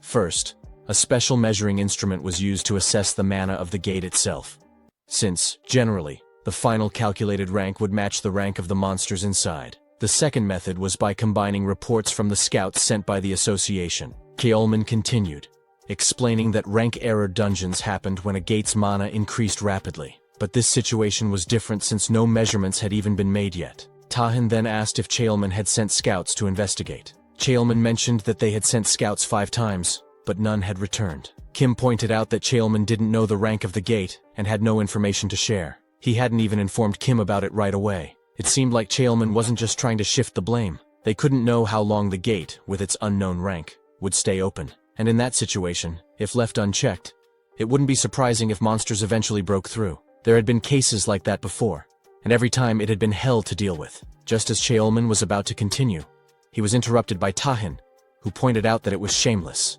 But as they said, this was an emergency. Cheolman insisted that he wouldn't take no for an answer, and needed both guilds to work together to raid the unconfirmed gate. He had originally planned to send the Hunu guild as well, but due to their sudden foreign dispatch, they couldn't join. This was serious enough to involve all 3 of the big guilds, and the deadline was in 2 days. He promised to prepare support funds and reward money to the best of his ability. If they needed anything else, the association would do its best to provide. Tahin thought for a moment, and then asked if they had to create a team based only on guild members. Cheolman replied that it didn't matter, but since the gate's existence could cause chaos and panic among the public, they would only allow a small number of verified individuals. Tahin agreed with that, The scene shifted to the Shunua Guild, where Kim rushed in and threw his coat aside. The others welcomed him, and he ordered them to create a team using only guild members with ranks A or higher. He wanted them to choose who could depart in 2 days. Kim couldn't help but think that Tahin must have a trick up his sleeve. He didn't like the smile Tahin had been wearing. Kim saw Tahin as an annoying person and was determined to use this opportunity to put him in his place. He then demanded they bring Kang Yurin onto the team. One of the women pointed out that Kang wasn't affiliated with their guild, and with her personality, she'd probably reject the offer. Kim snapped, asking who didn't already know that, and insisted they bring her by any means necessary. He wanted to see her in front of him, and if they failed, he warned them to be prepared to never work in that field again. The two were shocked, but agreed to his orders. Kim thought it was actually better that Kang wasn't affiliated with any guild right now. He planned to scout her properly, and use the opportunity to show Tahin that even among the big guilds, there were different levels of strength. The scene shifted again. 2 days later, in front of the mysterious gate, Tahin was there with Shin, a man and a girl. The girl asked what time it was, noticing the others still weren't there. The man replied that there were 5 minutes left, and the Shinwa Guild was always punctual, arriving right on time. The girl muttered that that was why she didn't like them. No manners. She joked that if they ever did learn some, she might shoot a hole in their heads. Just then, the man, who was the vice guild master, called her by name, Sun Jae, and gave her a light smack on the head, warning her to watch her words. She remarked that he was really brutishly strong, to which he glared at her. Without warning, he started chasing her, and she quickly ran off. Shin told Tahin that his guild members really had a great relationship. Tahin replied that even though they might look like that, they were incredibly reliable during battle. He then thanked Shin again for coming, admitting he'd thought Shin would turn him down. Shin explained that he'd already mentioned using the item Tahin gave him, so he felt honored to help. He also pointed out another reason. 5 days ago, a system window had appeared with a hidden quest that only a small number of players received. The selection for the quest hadn't even started yet, but he was already chosen. There was no reason for him to decline. He went on, saying that although the quest had extreme difficulty, clearing it would reward players with incredible rewards, and some people even awakened new abilities. Tahin thought it would be tied to that dungeon. Tahin apologized on behalf of Kim, knowing the man's rudeness was inevitable. Kim and his team arrived, surprised that they were so early. He apologized, saying he had a lot of work, but it seemed like the Overkill Guild had plenty of time. He teased that they must be spending all their time on low-ranking gates. No wonder they had so much free time. The Vice Guild Master of Overkill told Shin to ignore Kim and not give him any ammo. As she was about to respond, he shut her down, repeating, "Just ignore him." He reminded everyone that the rivalry between the guilds was still as bad as ever. It wasn't just an emotional battle anymore. It was all over the mass media, the constant debates about which guild was stronger. Kim looked at Shin and laughed, wondering if Shin was Tahin's hidden card. He acted like he had something up his sleeve, but it seemed like it was just him. Kim then mocked Shin's clothes, asking if he was on a trip. He was going too far. Raiding a dungeon was no joke, and it seemed like Shin just wanted to get carried. A girl stepped in and told Kim to stop getting mad. They had a new member, Kang, who had overheard and asked if they hadn't said they had no time to waste.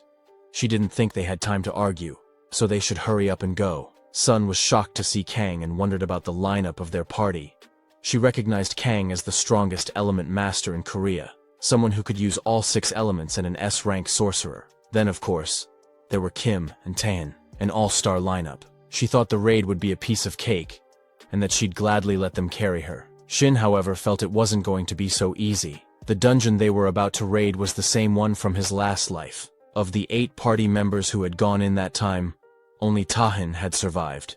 And barely, using his trump skill afterward. The gate had suddenly disappeared, becoming an unprecedented case where 7 high-rank awakened were declared missing. The association had worked hard to censor all the information, so there was almost nothing left about the dungeon. Shin couldn't guarantee they'd defeat it this time. They entered, and Kim attacked a doll, killing it easily. He chuckled, calling it so easy. Shin was left wondering why it seemed so simple. As they were heading back to the gate, Shin mentioned how cool the place was. The Vice Guild leader told him to lower his voice. Suddenly they noticed the gate was closed. The Vice Guild leader of the Overkill Guild tried to open it but failed. He suggested they break it open with force. Shin said, "You want me to break it too?" A few of them attacked the door, but it didn't even budge. Kim told everyone to step aside as he would handle it. Just then, 2 of the Torah maids came in to attack, but Kim struck them back. Wondering what those things were and how they managed to get in his way, one of the girls commented on Kim's skill.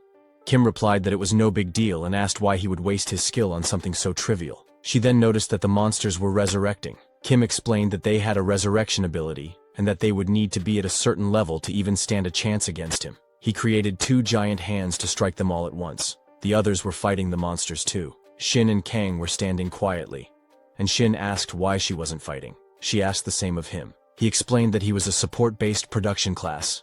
She said there wasn't really a reason, she just didn't feel like putting in effort for a party like this. She had been a little excited at first, thinking she would be working with the strongest person in Korea, but now it seemed like all show with no substance. They couldn't even kill one monster. Had she known it would be like this, she would have declined the invitation. Shin felt something strange about the polluted mana from the monsters. It didn't seem normal. He wondered if it was like they were tied together by threads. All of the mana seemed connected to an object, and he thought maybe they just needed to break it. He also wondered if he had any reason to show off his skills to them, but it should be fine if he could just use his rental powers. Kang used her ability to make something small appear from the ground. Shin asked if she had enough mana to deal with the bugs and why she didn't send it over there. She replied that she had mentioned it earlier and that she only kills what she wants to. As she destroyed a bug, Shin thought it might be worth checking and then teased her, saying she must be afraid of bugs. She snapped at him, telling him to stop talking to her because it was annoying. He apologized, saying he wasn't meddling, but pointed out that there might be a bug monster nearby. Kim was attacking the monsters as well, but they kept getting back up. He wondered why his attacks weren't working. Tahin was also fighting them, and then suddenly, everything stopped. Kim wondered what had happened and realized he was finally warmed up, though it felt like small fires were starting to burn out. In the end, the object controlling the monsters was destroyed, and Shin, absorbing its mana,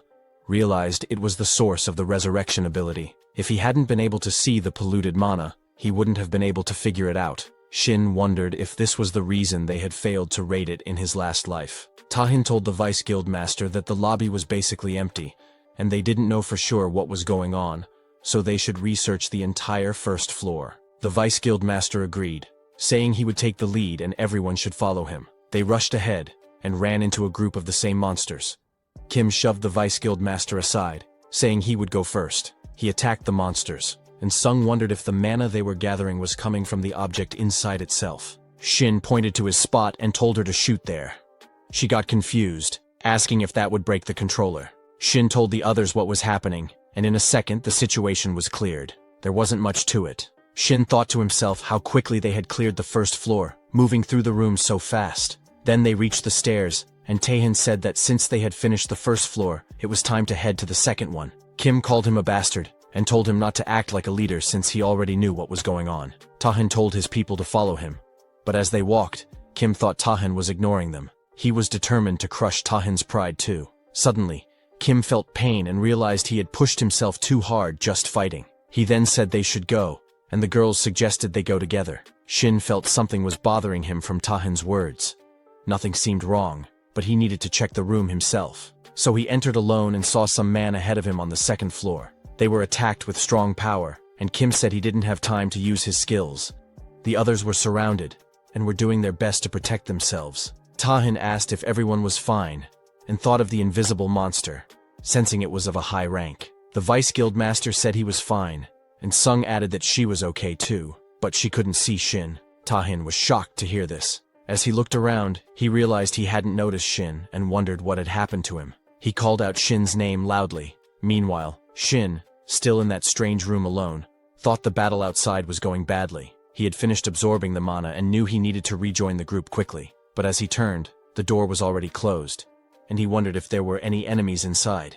Then he saw a girl appear from behind the door, holding a small doll in her hand. Shin had wondered what a young girl was doing in the dungeon. She called out to him, asking if he was the hunter, and then told him to just follow her as she turned to leave. He called out, asking her to wait, and how she knew he was a hunter. She replied that the lady downstairs had told her a hunter would come to save her later, and that they should leave together when that happened. Since Shin had made it all the way here, she figured he must be the hunter the lady had talked about. Shin wondered about that lady. They both headed downstairs, and the girl asked him if he didn't know her. She thought it was strange but was sure he was the hunter the lady had mentioned. Then the girl called out to the lady, saying it was time to get it together because the person she talked about had arrived. As Shin looked at her, he thought it seemed like she had suffered some mental damage from something. He excused her, saying he had been sent by the Hunter Association. When she heard that, she immediately got up, asking if he was really sent by them. He confirmed and mentioned that it must be a tough situation for her,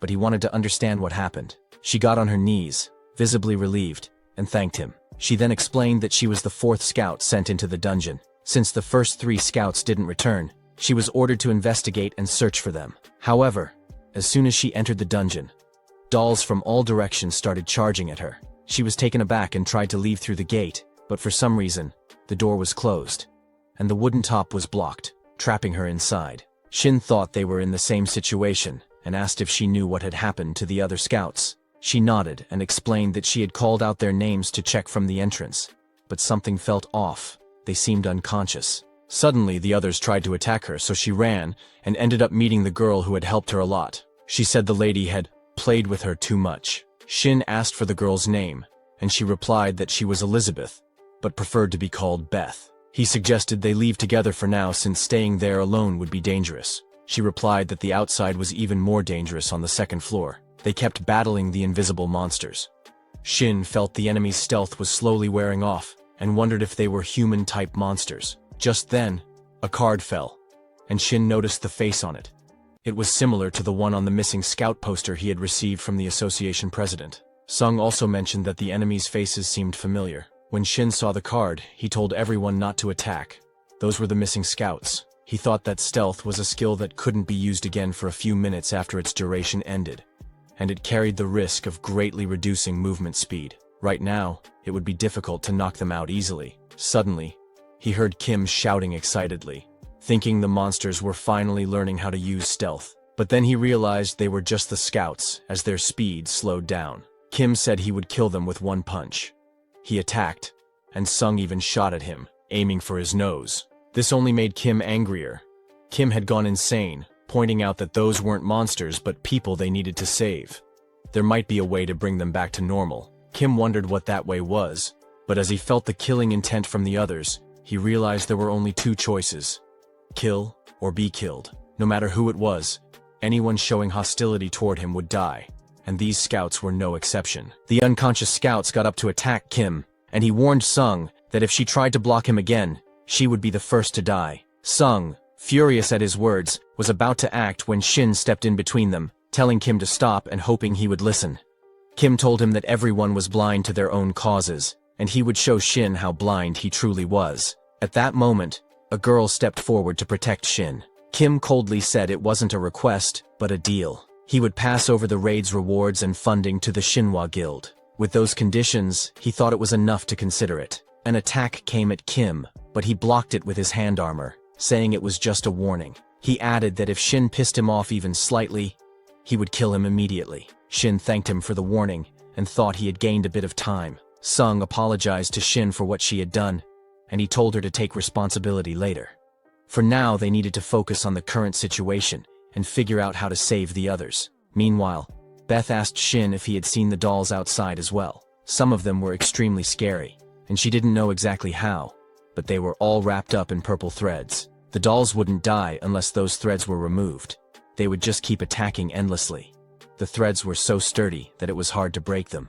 She asked if he also thought it was scary. Shin then asked if the dolls would return to their normal form once the threads were removed, and if it was possible to turn his colleagues back to normal. Beth replied that she had heard they needed to stop the device attached to the dolls' bodies once the threads were gone, but if they tried to forcefully remove the threads, the body would collapse. She wasn't sure if that would help though. Shin thought it was a tough question, but she had answered it so friendly and clearly that he was reminded of another question. On the 2nd floor, they realized that 30 seconds after stealth was released, they would all be dead. Sunan worried and asked Kang if she could help by blocking their movements with ice or something. Kang warned her not to cross the line, as the situation was already frustrating her. The countdown continued, and then Kim used his power, getting riled up. He jumped to strike, but was stopped and realized his skill had been nullified. The pain from earlier was starting to return. Someone told Shin that he had stopped his abilities at the perfect time. Shin, with Beth, said they were almost unable to save them, so it was time to leave it to him from now on. Tahin asked where Shin had gone so suddenly. Shin replied that he needed to check something, but it wasn't a big deal, so there was no need to worry. Tahin said it was a relief that nothing had happened, but since they were in a dungeon, he asked Shin not to do anything unexpected. They looked back, and Shin told Tahin that the scouts were starting to use stealth again. Tahin moved ahead, telling Shin to stay back. The enemies passed by them, and Tahin realized they were targeting Shin, so he warned him to be careful. Shin thought that it was thanks to the polluted mana threads that he could see their shapes. Tahin blocked an attack to protect Shin. Shin said he could see the weak points on the dolls and would mark them, targeting precisely to avoid damaging the main body. Tahin agreed, wondering if Shin was talking about those blue shards. As Shin pointed out the targets, Tahin attacked and successfully took one down. He fought at work and realized they could really target them like that. Shin mentioned that the circular device in the center was the weak point and told Tahin to aim there. As they attacked, the dolls began to break down. Tahin wondered why they were suddenly breaking now when they hadn't earlier. After defeating them, Tahin asked Shin if he had found anything on the first floor when he checked earlier. Shin explained that there wasn't anything special, but he had been investigating the dungeon on his own when he happened to meet a surviving scout. The scout's condition wasn't great, so she hadn't come up with them, but Shin was able to hear about the situation from her, and also discovered the scout's weak point. Tahin then asked about the child.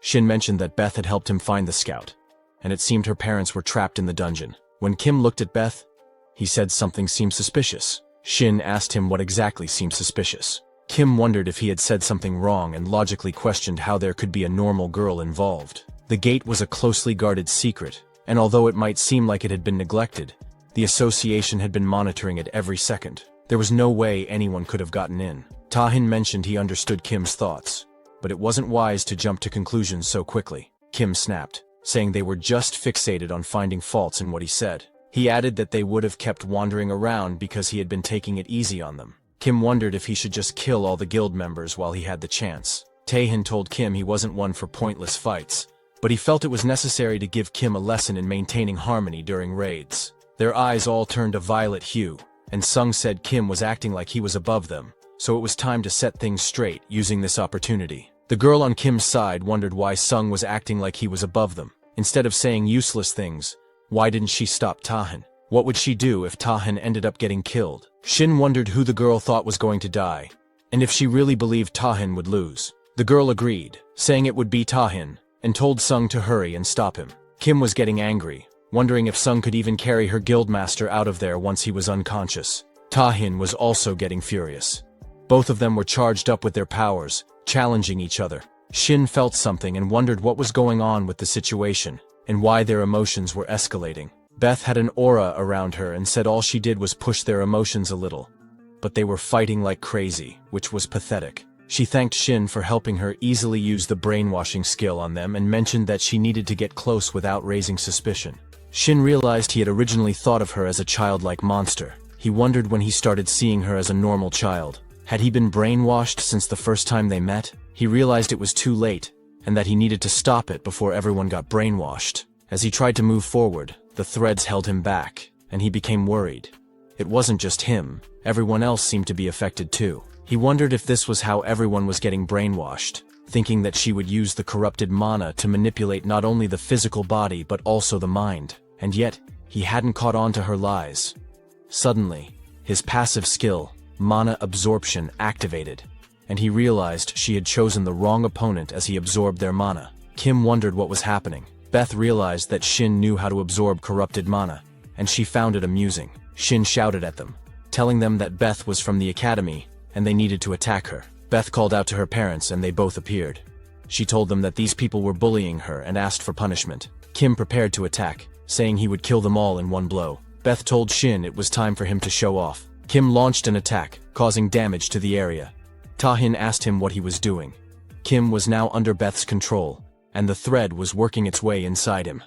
Beth was pleased with the results. Shin wondered if the corrupted mana he had sensed from Kim's hand earlier was because of this. Beth said that Lewis liked to hide behind those who were shy, so no one noticed. She found it fun that in this situation, they had to face their teammates as enemies. With their teammate now turned into a doll, she wondered what would happen next. Tahin got ready to attack Kim, saying he would quickly apprehend him, and asked the others to assist him. The others agreed. and just as they were about to move in, Kim created a barrier around himself. Shin wondered what it was. A girl explained that it was a skill Kim activated whenever he felt his life was in danger. The barrier was impenetrable and couldn't be interfered with for a set amount of time, and once it was active, it would stay up for several hours. Beth said that with one person already unable to fight, she only needed to deal with the three of them and end it quickly. Shin could tell just from the energy he felt from them that these dolls were different from the others he would encounter. Each one felt like a tough dungeon boss, and ignoring the two guards to pass through would be way too dangerous. It would be safer to face them head-on, even if it didn't feel great. It might just be a gut feeling, but something about them seemed off, like they weren't just typical control-type dolls. Tahan asked to take on the female doll while he would handle the male one. The plan was to focus their firepower on them and end things quickly. Sung was on board with this. As the male doll charged toward Tahan, Tahan was ready with his flare sword. Shin watched the boy working with an ice piece and some mana threads, wondering if it was a skill that could turn enemies into dolls and control them. Was there a bug in the system interfering with Kim's impenetrable shield? Shin suspected this ability had something to do with turning hunters into dolls, but no matter how much he thought about it, something didn't add up. The transformation Kim had gone through had been instant, even after he absorbed all the polluted mana from everyone. So before he used his mana absorption, when everyone, himself included, was tied up in the polluted mana threads, Beth had the chance to turn them into dolls, but she didn't do it. While the other members were fighting, Shin kept thinking, if Beth was just playing with them, why would she reveal herself? Not only did she lead him to the lost scout, but she also taught him the weak points of those who had turned into dolls. After gaining his trust, she quickly showed her true colors, making everything meaningless. No matter how much he thought about it, something felt off. These weren't the actions of someone who enjoyed internal conflict. It was almost as if she was being forced to fight. Kim managed to land a hit on Tahan, and Shin noted his incredible durability. But with the weapon Shin had made for Tahan, he could channel his power into it and maintain control, making it ready to explode. Shin kept thinking it was unfortunate, but at least they had the weapon for situations like this. Then Sung called out to the Vice Guild Master, saying it was enough and that it should be soft enough now. She fired an enhanced bullet, creating a massive hole in the chest of the doll, but it was still alive. Tahan, fighting Kim, realized things were trickier than he expected. What surprised him most was that there were no variables other than simple physical attacks. He found there was only one left to worry about. While he was concerned about mental-type attacks, he knew that as a berserker, he could resist them to some extent. He then told everyone to stay paired unless there were other orders. They needed to watch out for mental attacks and stay in their current positions. Beth called out to her parents, telling them that everyone had been destroyed. As Tahan rushed to attack her, she smirked and said it was perfect timing. Tahan landed a hit, causing her small doll to fall from her hand. Sung was pleased with Tahan's move and asked if everyone had seen it, reassuring them that their worries were for nothing. Ken commented that Beth had acted like something big was going to happen, but in the end, it was all so boring. Shin thought that it would be best if everything ended there, realizing his assumptions had been wrong. Tahan, however, looked at Beth's corpse and reflected that even if she was a monster, seeing the body of a young child wasn't a pleasant sight. Just as he was about to order a retreat, the four of them froze, not from magic or mental attacks, but because they felt something they would never experience before, an overwhelming presence. Shin immediately recognized it and muttered that, as expected, the hidden boss. The system screen displayed the main and additional goals, along with their rewards. Beth appeared in her true form as a vampire, thanking them. She explained that she had been waiting for people who could destroy her parents, and instead of that, they betrayed her. Now, they would live eternally with her power. Beth was furious. She called them ungrateful rat bastards for abandoning her in that useless body, and now she finally felt alive. How long had it been? She hated every second of it, spending all that time in such a weak form. Kang snapped at Sung and the Vice Guild Master, telling them not to just stand there like idiots and to prepare for what was coming. Kang realized that while Tahan was talented, facing a monster like Beth alone was impossible. Beth smiled and told Tahan that he was being cute, but called him a rat bastard. The three of them were confused by her words. Beth then said, "Let's see, shall we?" and added that she would enjoy a meal for the first time in a while before using essence drain. The group began coughing up blood. Kang thought to himself that high-ranked undead were skilled at absorption-type magic, but from that distance, with this many people, she could suppress them without needing to activate any conditions or prepare in advance. Just how much of a monster was Beth, really? Tahan activated his flares, and Beth commented that he was strong, strong enough that even in their current state it could have been a problem for her. If they had been able to use all their power, the results might have been different, but that wasn't going to happen. She crushed something in her hand and attacked Tahin. Shin couldn't help but wonder, what percentage of a threat did he think they were facing? Tahin asked Shin what he meant by that. Shin explained that the Berserker's explosions had a limited output. Tahin couldn't keep using 100% of his power all the time because his body and rationality wouldn't hold up.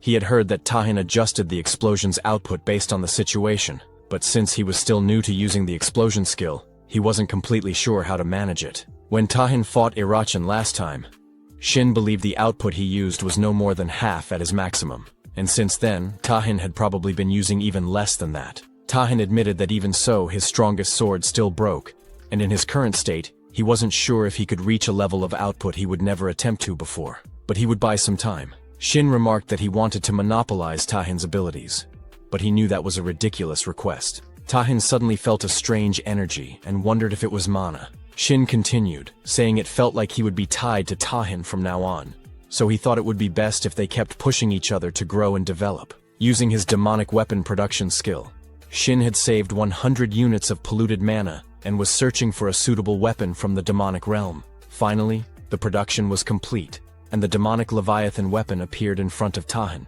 Shin urged him to take it and show what he was capable of. Tahin felt something was different about the sword. If it had been any other sword, he would have grabbed it easily, especially with all the special abilities it probably had. But this one felt strange, despite knowing that Shin had made it. Tahin gripped the sword tightly, feeling the power around it. You could tell it was infused with polluted mana, and based on the energy, it must have had a flame attribute ability. It seemed incredibly powerful. Beth commented on the polluted mana and the flame's energy, noting how strong it was. But unfortunately for them, she used blood magic to activate her bloodbath territory. As the blood began to seep onto Shin's shoes, he quickly realized it was a wide area skill, and wondered if the ability had an absorption and shutout effect. Beth mused that while the strength of the absorption wasn't as strong as earlier, it was still a versatile skill. She told Shin that his mana management and basic metabolism would slowly be paralyzed, and everything, down to his bones, muscles, nerves, and veins, would melt away over time. The pain wouldn't be as intense, but it would still take its toll. Tahin kept moving toward her, and Beth thought to herself that he was still moving perfectly fine even after activating his kill-off technique. But honestly, he wasn't perfectly fine. The movements of Tahin's body weren't controlled by his own will or consciousness.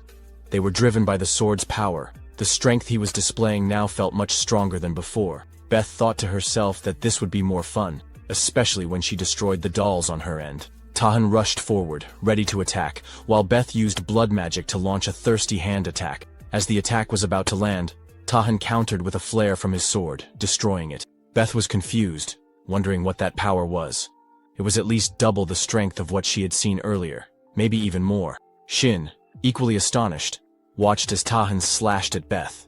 She spat out blood, realizing he had been holding back his output up until that point. The system screen then notified Shin that the main goal had been completed, and the raid was a success with the defeat of the hidden boss. Shin received a reward box, hoping it would contain an item to help with mana recovery or capacity. Then, the Leviathan's sword disappeared. Shin read the description and wondered about the search method. Was the weapon search totally random, or was there some standard for it? Tahin returned to normal, his body trembling as he wondered what had just happened. Shin told him not to overthink it and just stay put. Even if Tahin tried to get up, he wasn't in any condition to walk. Maybe if you were fully fine, but you've already taken a significant amount of damage. Outputting that level of power, Shin was surprised that Tahin had been so reckless with his energy and suggested they rest for a while, since it didn't seem like anyone's life was at risk. Tahin reached Beth, who was still able to speak, and she congratulated Shin. Shin thought it didn't seem fatal, so whether the raid was considered a success when she was still alive was questionable. He then asked about her connection to the dungeon and the dolls, pointing out that the polluted mana control and the dolls clearly came from her. Yet despite that, she didn't seem to have control over them. They moved to protect her as if she were their property. Beth agreed, explaining that the dolls had to protect her because she was their precious power source, the one who helped maintain them. She then shared a story from long ago, saying that on a whim, she had indulged the dolls in a way she normally wouldn't have. She had saved the life of a wraith that was about to fall into the water, which would have been an odd story if it had ended there. But the dolls, being a bit strange themselves, couldn't just let their savior go. They invited her to stay with them. It was the first time a human had done something like that, and she ended up trapped in that situation. Beth wasn't sure when the turning point had come, but when she regained her senses, she realized she wasn't a guest anymore. She was a family member. For a short time she had been so happy, but eventually, she realized the truth. They hadn't accepted her as a family member out of kindness. It was her fault for getting trapped like a doll and giving them the chance to betray and control her in the first place. That was evidence that she had become emotionally soft and weak, which was exactly how they had trapped her in that girl's body, sealing most of her ability, so she could only supply the necessary polluted mana to protect them. Shin wondered, protect them from what? Beth replied that she wasn't sure, but she asked if he had looked outside since entering the estate. The view was fascinating, an endlessly stretching, vast desert. No matter which direction he went, there wouldn't be an end. It wasn't a natural desert, but a barrier in artificial space, created to protect the estate. She believed her mother had used her power to create it, to protect them from the monsters across the fissure. Judging from Shin's reaction, she guessed that his world had a fissure as well, and that's how he ended up here. She felt like their worlds had gone through similar things. Fissures appearing in the sky, humans awakening to mana, and one by one the gates opening, and from those gates came monsters, much worse than a vampire like her. Shin approached her and asked how her world had handled the calamity caused by the gates, and how many years had passed since the first fissure. She replied that the calamity was inevitable. Unfortunately, she didn't witness it firsthand. After being trapped in that body, she spent dark years unable to move. During that time, her world fell, and the estate became isolated. She had only recently regained the ability to move, and since that moment, the system window had appeared before her eyes. Shin understood that she was referring to the system window, and realized she was a player too. Noticing the confusion on his face, Beth acknowledged that he probably had a lot of questions. She apologized, admitting that she didn't think she would be able to answer them all.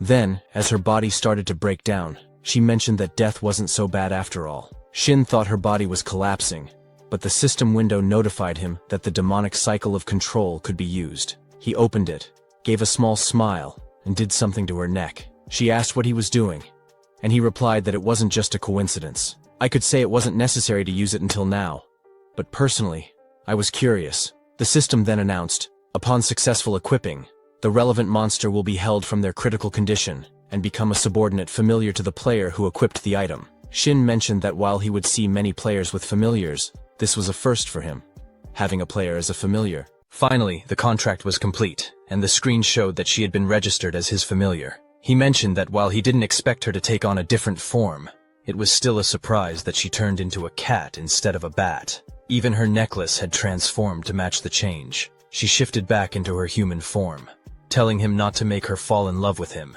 and accusing him of using her as a familiar. She said it was more than just humiliating. It was painful. He wondered if she could even maintain her human form for long, but it seemed unlikely. Still, she had no right to refuse this humiliation. The screen flashed a message explaining that if corrupted mana, or any mana, was supplied, the lock on the familiar abilities could be temporarily disabled. He found it strange that a familiar couldn't even do something as simple as transform. He wasn't sure what to make of her, or what he could use her for, but now they were stuck together. As she changed back into her cat form, he picked her up. She asked him to let her go, but he teased her, wondering if she could still communicate in this form. The conversation drifted from their earlier topic, but he was curious. Had she truly been betrayed by those people? She seemed confused, asking what he meant, but he reminded her that she had already told him everything. He told her not to repeat it again.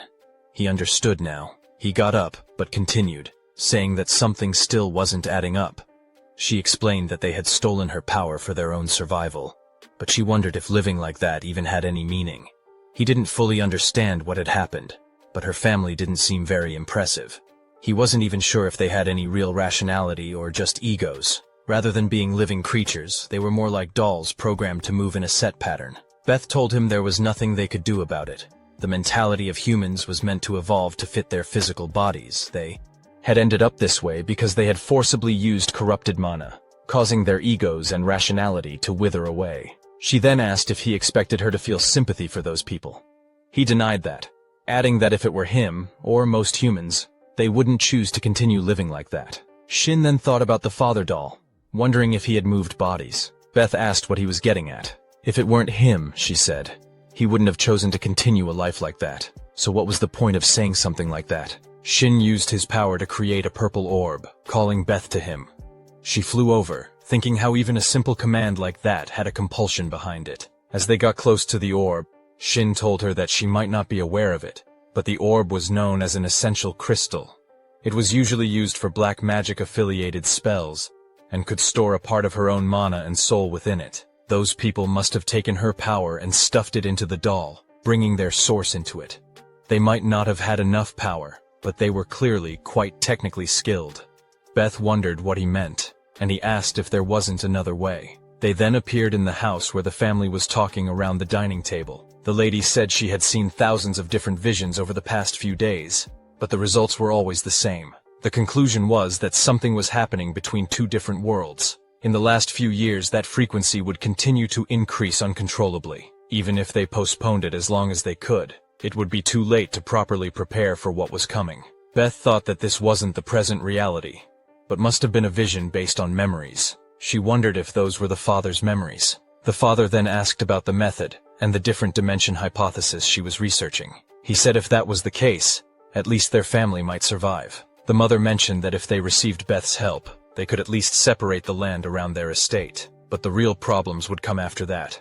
If their world collapsed, the estate would be trapped in the space between two dimensions, floating aimlessly until someone from another world discovered them. It could take hundreds or even thousands of years, and in the meantime, it would just be waiting for a slow death. The father was clearly worried, and the boy was adamantly refusing to use Beth. The mother wondered what he was talking about. He mentioned that, as she had said, they could only survive for a few more years, but Beth was different from them. Couldn't they at least save her? The reason their family was still alive was all thanks to her actions on that day. If it was a fate they couldn't escape, he thought at least one member of their family should survive. But there was no way she would cooperate with them. They had all tied her with a thread. She was wondering why they had done that to her when she had trusted them all. They felt deeply sorry for her, and summoned crystals into their hands. The boy spoke up, wondering if, after transferring their consciousness into the doll's body, it would still retain their human minds. The father replied that yes, it would. For a while, maybe even a few decades or 100 years, but eventually, their human consciousness would slowly fade away. After about 200 years, they probably wouldn't even remember who they were.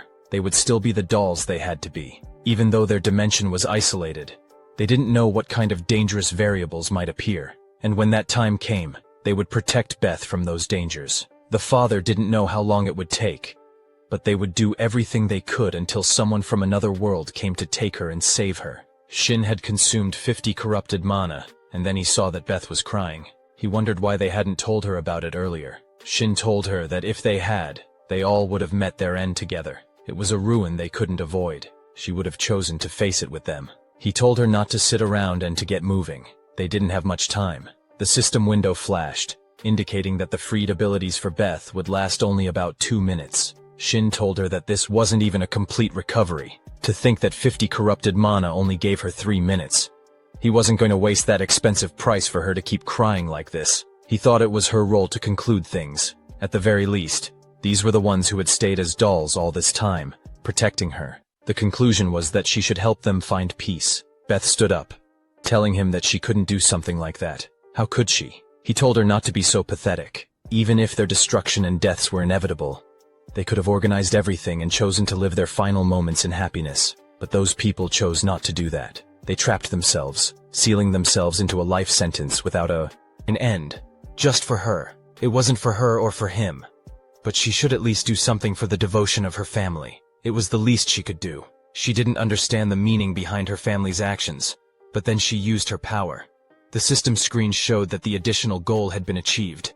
Shin had discovered the truth about himself. Finally, the dungeon raid was completed, and they were taken out by others, as they were all severely injured. Shin was walking on his own, and mentioned that he felt like he had been in there longer than expected. He couldn't say that in front of Beth, who was still in cat form. He then asked her what she thought of it compared to her world. She decided there was no comparison. Even the mana she could feel was so weak. But she knew she didn't have the right to choose. No matter what kind of place it was, she would do her best to live. That was her obligation. The scene shifts to Kang's house at night. She muttered about why she couldn't give up drinking, finding it so annoying.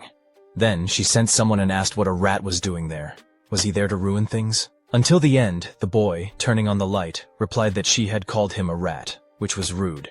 He said he was just waiting for his colleague, having a glass of wine. Exhausted from longing, he figured she could understand that much. She used her power, telling him it was enough of his nonsense, and demanded to know why he was there. Do you want to pay for the bottle he opened? Even his life wouldn't be enough. He slammed the table, frustrated, and said she was being so mean. He wasn't there for personal reasons. He had heard that she had gone to an unconfirmed dungeon, and as she knew, he was quite interested in those.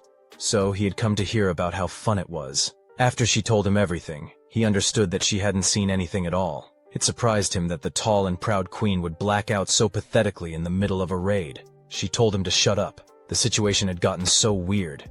Even if she had been unconscious, she had confirmed the results with her own eyes. She saw Tahin finish the boss with just 2 swings of the sword that Shin had given him, and even considering a berserker's explosion, it was an unprecedented amount of power. The boy agreed, mentioning that the S ranks were different, and so far, it was definitely worth hunting. But Kang wasn't so sure. While all of it was memorable, she thought they should focus on the supporter. She believed the boy was just a D-ranked small fry, that he could only make weapons, but that weapon had endured the full power of Shin. And if they wielded a sword, the man interrupted her, saying that if she knew how to make a sturdy sword, it would be really useful. In fact, it might even be worth carrying around. But in the end, the tool was just a tool. If there was no one to grab the hilt and use it, it was useless on its own. He was about to leave, commenting that the ability of those at both ends of the sword and the purity of the fight were what truly mattered. Everything else, he said, was simply impure. She replied that if he hunted Tahin, that impurity might be the main reason for his failure. He agreed, saying that a D-rank supporter the queen was obsessed with was interesting. While it wasn't to the extent of Tahin, he was curious about her. He planned to meet her later, and by then he might have killed both Tahin and that impurity. The scene shifted a few days later to Shin's room. He was lying on the bed, thinking that he had slept for a few days in a row, but his condition still wasn't recovering. Rather than the demonic weapon production, he thought it was more likely because of Beth's absorption skill. He asked her if there was a way to get rid of the side effects of her skill. However, when he looked around, he realized she wasn't in the room. He wondered where she had gone. After a moment of thinking, he figured it would be fine. After all, she was his familiar, so he could force her to be summoned. She would know that, and she had to be curious about the new world. As long as she wasn't doing anything weird, he would be fine with it. Then, he noticed the mischievous treasure chest, and thought to himself that he never expected to see one in real life. He wondered if it was a random reward, something frequently mentioned by players. Everything that came out of the box was randomized, and it wasn't just handed to anyone.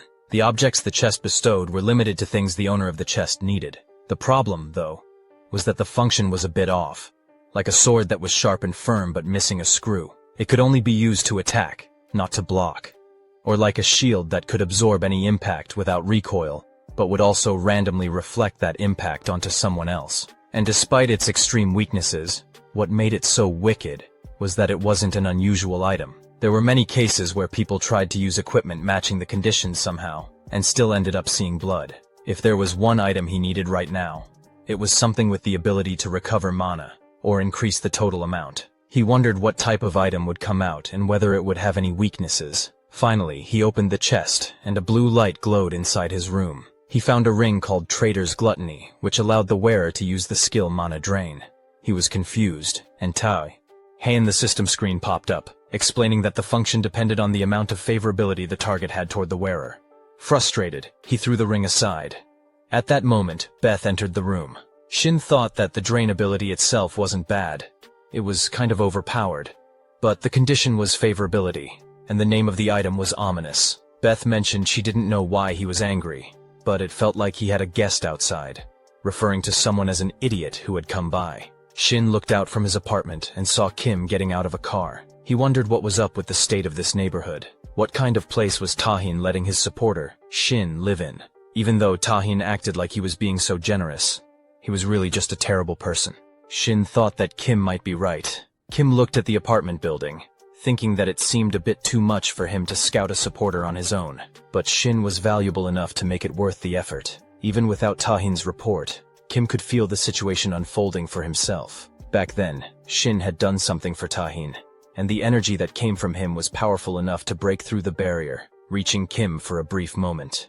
Kim didn't understand why Shin was only at D rank, but he was certain Shin had the potential to be at least A rank. That meant Tahin didn't hire Shin for nothing. As Kim thought about it, he figured if Shin wasn't entirely loyal to Tahin, he would try to approach him.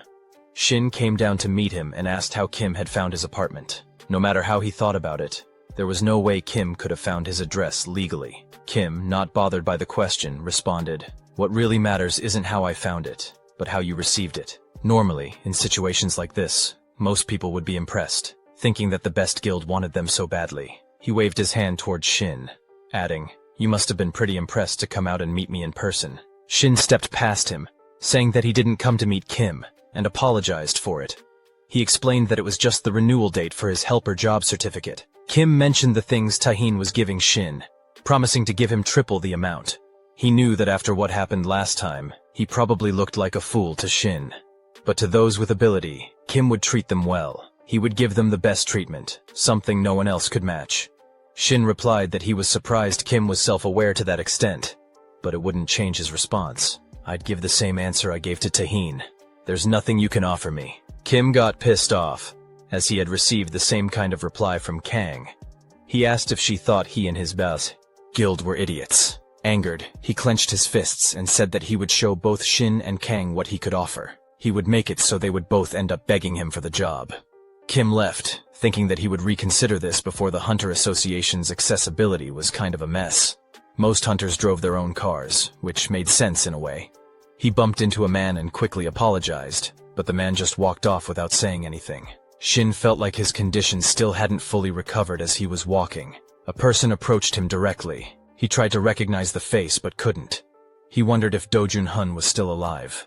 The scene shifts to a dungeon entrance where a man with a giant hammer tells his party head, "If everything's good with our preparation, it's time to head inside." He reminds them that from C-ranked dungeons and above, even high-ranked hunters can get seriously hurt, or even die from a mistake. So everyone's probably aware of the risks, but when it comes to safety, we can never be too careful. A girl nervously admits this is her first time attempting a C-rank dungeon or higher. Shin, the helper, wonders if that's true, then reassures her that their tank is a veteran. If we follow his lead, we shouldn't run into too much trouble, though he knows it's not really the helper's job to give out assurances like that. They start heading forward, and a man named Yoon Dojin, hiding his face under a hood, thinks to himself, "I'm a D-rank supporter within macro crafting. It's been 2 years since I started hunting, but I've only had about a year of practical experience." He remembers his first year with the Don Guild, led by Hong Do-yoon. Dojan recalls a conversation he had with Do-yoon during a meal,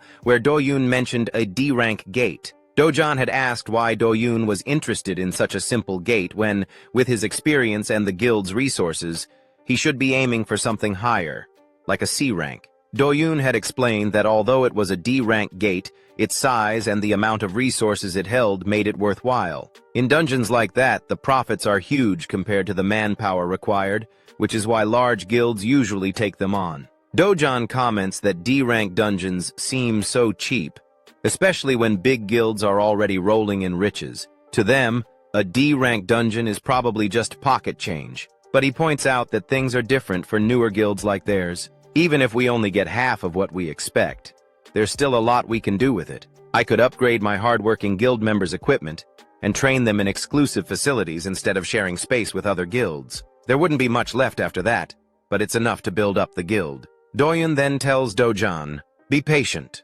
The whole world will know the name of Don Guild soon enough." Dojan remembers another day when he received an unbelievable call from the association. He meets a man who informs him that Doyan was actually a B-rank hunter, even recognized as a veteran, so it didn't make sense that he'd die in a dungeon like that. The man explains that the dungeon Doyun entered wasn't ordinary. "I don't know what you're aware of, but it was an unconfirmed dungeon. Post-investigation results showed it was a place with an extremely high level of danger." Dojan is stunned. At that moment, he starts to feel Doyun's death wasn't just an accident. "I'll look into the gate through an official auction," he says. He didn't know if others were aware, but he knew Doyon wasn't the type to lie to him. The man then asks if Doyon had said anything beforehand. Dojin wonders if someone manipulated the gate bidding. Something feels off. But he denies it, telling the man, "That would be beyond simple common sense." The man informs Dojin that Doyun's body will be transferred in 2 days once the investigation is complete. He hesitates before adding, "It's fortunate we recovered his remains, thanks to one survivor. Because of him, we collected all the bodies easily." Dojin wonders who this survivor is. The man admits he doesn't know the full story, but says the survivor was just lucky. Pushing these thoughts aside, Dojin refocuses as the team arrives at the dungeon. The leader calls out, "Let's get started and enter the gate. We'll finish this raid without serious injuries, if possible." As they enter, Dojon can't help but think, all the guild's veterans, including Doyon, a B-rank hunter, died. So how did Shin, a rookie D-rank supporter, survive? It doesn't make sense. No matter how you look at it, it's all tied to Doyon's death. No matter what it takes, Dojon is determined to uncover the truth. Later, a man approaches the gate, but guards stop him.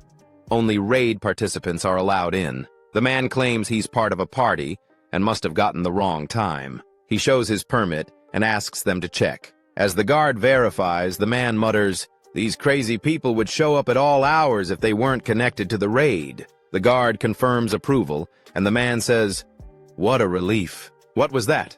the guard asks. "Just that I'm relieved I can get in," the man replies. Under his breath he adds, "If I couldn't, you'd all be dead." He wonders about Dojon inside the dungeon, thinking, it'll be interesting to see what kind of abilities my hero candidate has. Inside the dungeon, the party has just defeated the Hate Duke monster. The team leader says, "We finally took it down ourselves." But Dojon senses something's off. There's no way this was a C-rank dungeon. In fact, I'm sure it's a high-level B rank. If they'd kept their abilities hidden until the end, it could have been deadly. The leader thanks the dealer, saying, "I never thought such a talented person would be with us." Dojon denies it. Even though the dealer helped, it was only about half of what was needed. He recalls the battle. While the leader fell back, Dojon had stood his ground, facing the monster head-on. "If I'd brought my usual equipment, it would have been much easier." Shin comments, "Looks like you need new weapons.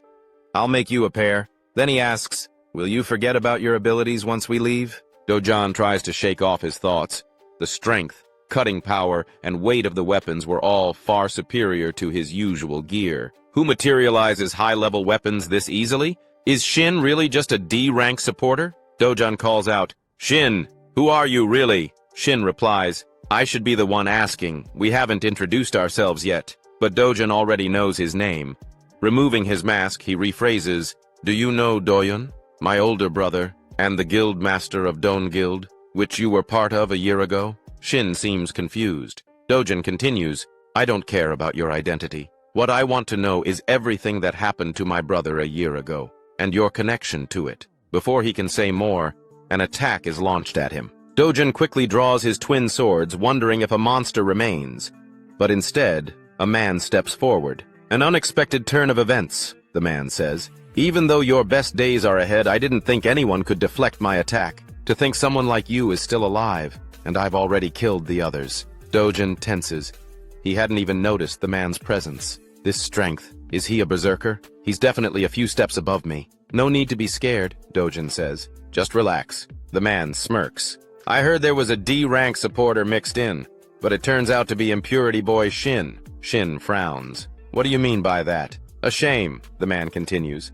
"I'd hoped you'd put up more of a fight, but that doesn't mean I'll let you live." Dojon realizes he knows Shin too. The man swings his giant sword. "Let's see if you have something to offer. The hunt's more fun if you do." Dojon braces. The force behind the strike is overwhelming. "I can't clash head-on more than once or twice. If I'm hit, it's over. I have to dodge and find an opening." As he rushes in, the man taunts, "Seems like Shin the bastard is useless." Shin protests, "You're wrong." The man scoffs, until Shin and Beth both shout, "It's actually 3 against 1. The system window shows that since Shin didn't have the sab-polluted mana, his stamina and mana would be drastically drained instead. Beth will also be forced out in 10 seconds. Shin, injured and in critical condition, thinks about what he's gained in exchange for the damage. Just a brief summon, but even so, it's enough time to put an end to this fierce fight. The man attacks them, but Beth uses her fog skill to make it difficult for him to see clearly. The man mutters that it's unfortunate, but pure physical strength-based attacks aren't scary at all. He also notes that while Dojin seems similar to Shin, there's a noticeable difference in their levels. He's sure that Dojin's weapon plays a big part in that. Beth then says, "Looks like it's time to say goodbye." Seizing the moment, Dojin rushes into an attack. The man tries to dodge, but in the end, his arm is cut off. As Beth begins to fade away, she comments, "It's not bad at all, though the ending was a bit sloppy."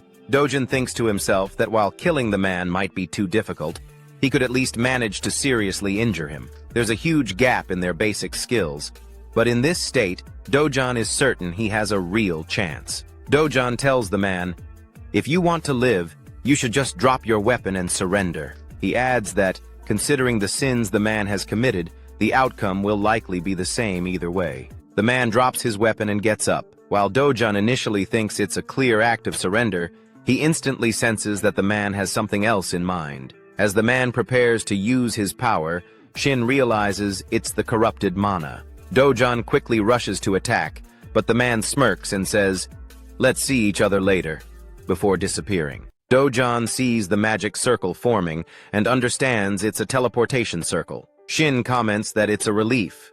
It's just a simple escape item. If it had been an attack or debuff type spell, Dojin wouldn't have made it out in one piece. Looking at Shin, Dojin asks him what happened with Don Guild and Doyun. Shin promises to explain everything, saying Dojin has the right to know. Later that evening, Dojin and Shin watch as the association's personnel remove all the bodies of the party members. Dojin mentions that it doesn't sit right with him. Those people were murdered by that man. If they both have to lie and claim that the monsters inside the dungeon killed them, Shin replies that they didn't have any other choice. According to the security personnel, they believe the party had 7 members. A few minutes after they entered, someone with an access card showed up late and entered the gate. Dojin couldn't understand how it was possible, so Shin explains that it was, even though it seems unbelievable. He mentions that the certificate they used was good enough to fool the security personnel. It might have even been a real access pass. As Shin had said earlier, a year ago, an unconfirmed dungeon was openly bid on in an auction as a certified one. He didn't know what their goal was, but he was certain that it wasn't something a small group could pull off. If the association caught wind of it, any organization involved would be wiped out in an instant. Shin speculates that the person behind this must be a big player, someone who's important enough that even if they get caught, it won't matter. Dojin probably already understands the basics, but Shin emphasizes that they're not just dealing with ordinary bad guys. This was why they had gone so far as to manipulate the guild members' families, even including Dojin's own. Shin adds that some people might have trouble accepting the reality of it all. Dojin realizes that if they report this officially to the association, those people could end up getting hurt. Shin nods, confirming that's exactly what he meant. After processing everything, Dojin decides to ask one more thing, Shin's ability. He knows it doesn't make sense for him to be a D-rank maker, so why was Shin hiding his true power? Shin replies that if he goes into too much detail, it will take too long. But up until a year ago, his abilities were pretty much useless. He could only make a sword, and even that was so bad it was embarrassing to be called a D-rank. However, during the unconfirmed dungeon incident a year ago, he awakened a new ability while on the brink of death. Thanks to that power, he was the only one to survive. He admits it sounds unrealistic, and even if he were in Dojin's position, he wouldn't believe it either. But when the main culprit and the truth behind it all come to light, Shin plans to reveal everything to the world, and their families. He acknowledges that it doesn't justify hiding the truth for so long, and for that, he apologizes to Dojin. He assures him that he will find the people responsible for the deaths as quickly as possible. Dojin, though, wonders what Shin will do when he finds them. He then turns to Shin, telling him not to act like it's only his problem, excluding the fact that Shin wasn't the culprit. There isn't a single answer that Dojin could accept right now. Dojin was no different from Shin. Even though he saw the truth with his own eyes, he still has to keep quiet about it for those who have the right to know. but he will never stop until he makes the people who killed his brother pay. Dojan says he will catch them no matter what, and until then, he's in Shin's hands. From that moment on, they can only count on each other. Scene shift. An abandoned old factory. The man arrives after teleporting and declares, "I will surely kill them," though he's not sure who he's even saying it to. The lady standing there responds, saying that the man only realized his defeat after he ran away. She wonders if that's really how pathetic he is. "It would have been better if you had returned after being killed, or at least if you were alive in a hopeless state. Then I could have used you as a sacrifice." She walks over to him, continuing, "There's no need to act like a dog in the rain. That person was still expecting a lot from you." She then makes something appear in front of him, and the man wonders what it is. The object was small, with a mouth and eyes. The lady tells him, "Don't refuse, just eat it. It will become your new arm." The man, skeptical, asks if she's messing with him. "Do you really think I would just eat such a strange, unknown thing?" She understands his hesitation, noting that they don't exactly have a trusting relationship. But being picky about this is only possible if you have the circumstances to back it up. Even though it's not your primary weapon, I'm unsure if you could overcome this situation with effort alone. The man picks up the thing, muttering that if something happens to him, she calmly states, "Then you're free to do whatever you want." As he eats it, he screams loudly in pain. After a while, the lady watches and comments that they actually match better than she expected. She teases him, saying it might take all night to fully take shape, but this was just the first form. For now, he gains a new arm, and she tells him that if he uses it after some time, it will naturally transform into a more suitable form. "If you don't like it, you can tell me any time. The thing is like my child, so I can do whatever I want with it." Furious, he seethes about Dojan and Shin, vowing to kill them both. He also seethes with anger about the person who cut off his hand. The scene shifts to the airport, where a bunch of cameramen and reporters were gathered. A girl sitting with Dojan comments that it looks like a celebrity was arriving, given the number of photographers and journalists. Dojan responds that it's not a celebrity but actually a hunter. He then asks if she's heard of the Kim W Guild, one of the 3 biggest guilds in South Korea. The girl replies that she's heard of it but wonders why they're coming through the airport since it's a guild from their own country. Dojan mentions that he's been reading some articles and, apparently, there was a special invitation from the United Kingdom, suggesting they must have dealt with a really tough and dangerous gate. A reporter calls out Wu Haiyan's name and asks how she felt after successfully completing the City at Dia raid. Someone else chimes in, mentioning that Haiyan received a huge success payment from the British government.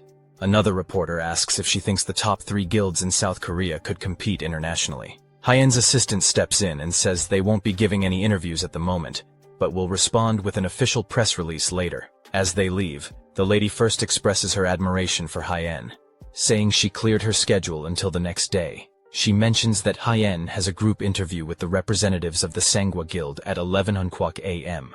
The lady also mentions that 2 days ago, there was a sighting of the executor. When Hien asks where, the lady explains it happened at an A-rank error dungeon in Bayon. According to witness statements and the testimony of the barricade member in charge, someone showed up later than the others, and their appearance matched the existing reports of the executor. The association also confirmed that there were 2 survivors. One was a B-rank assassin, and the other was a D-rank supporter. Hien is surprised that a D-rank supporter had survived, and wonders if the B-rank assassin's abilities were especially extraordinary.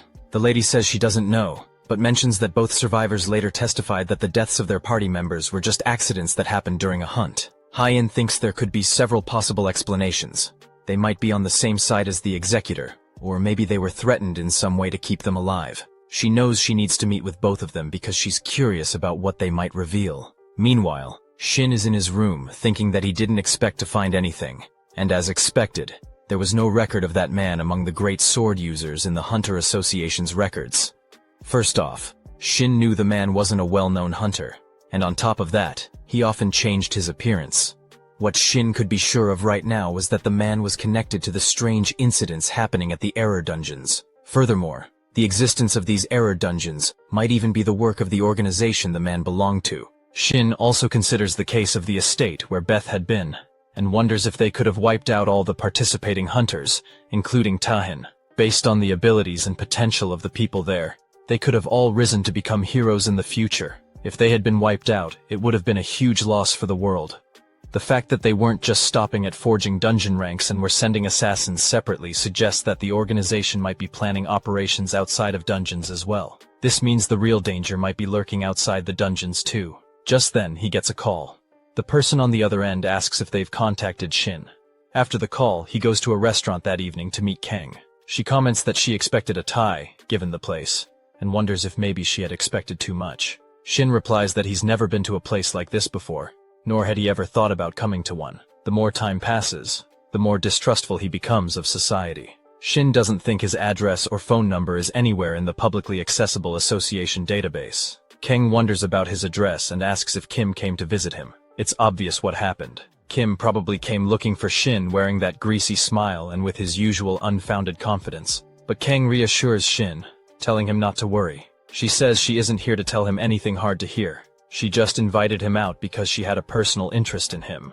She even asks if he hadn't come because he was interested or had business with her. Then she invites him to sit, saying she'll pay for the drinks. Shin replies that it isn't the kind of conversation he can enjoy over a drink.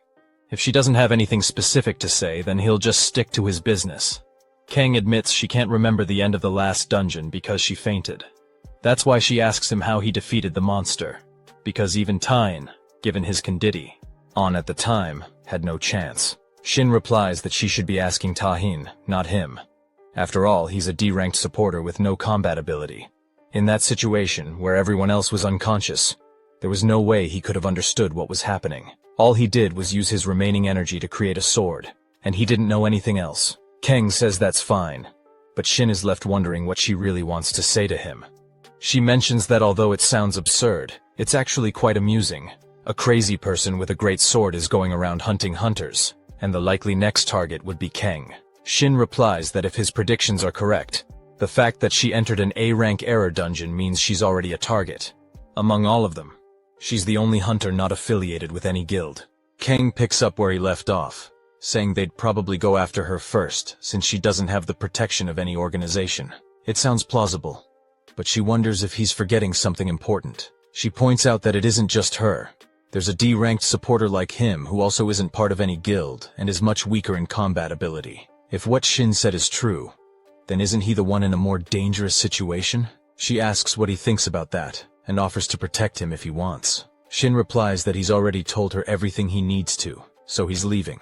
He adds that she should take what he said seriously, because her life is on the line. As he leaves, Kang calls someone, telling them that Shin has left, so she's asking them to do their best since this is an opportunity they've been given, even if it means going into debt. She ends the call and wonders what will happen next. As Shin walks alone, his power activates, and the same man he encountered in the dungeon appears, wondering if he should say they've met after such a long time. The man doesn't care about anything else, but he has to acknowledge Shin's guts. Only a few days have passed since their last encounter, yet here Shin is, walking alone at night. Was he really that thoughtless and foolish? The man sneers, thinking that whether Shin runs away or screams, it'll all be pointless. He's sure Shin hasn't noticed him, but Shin is already trapped. The one who set it up was incredibly talented.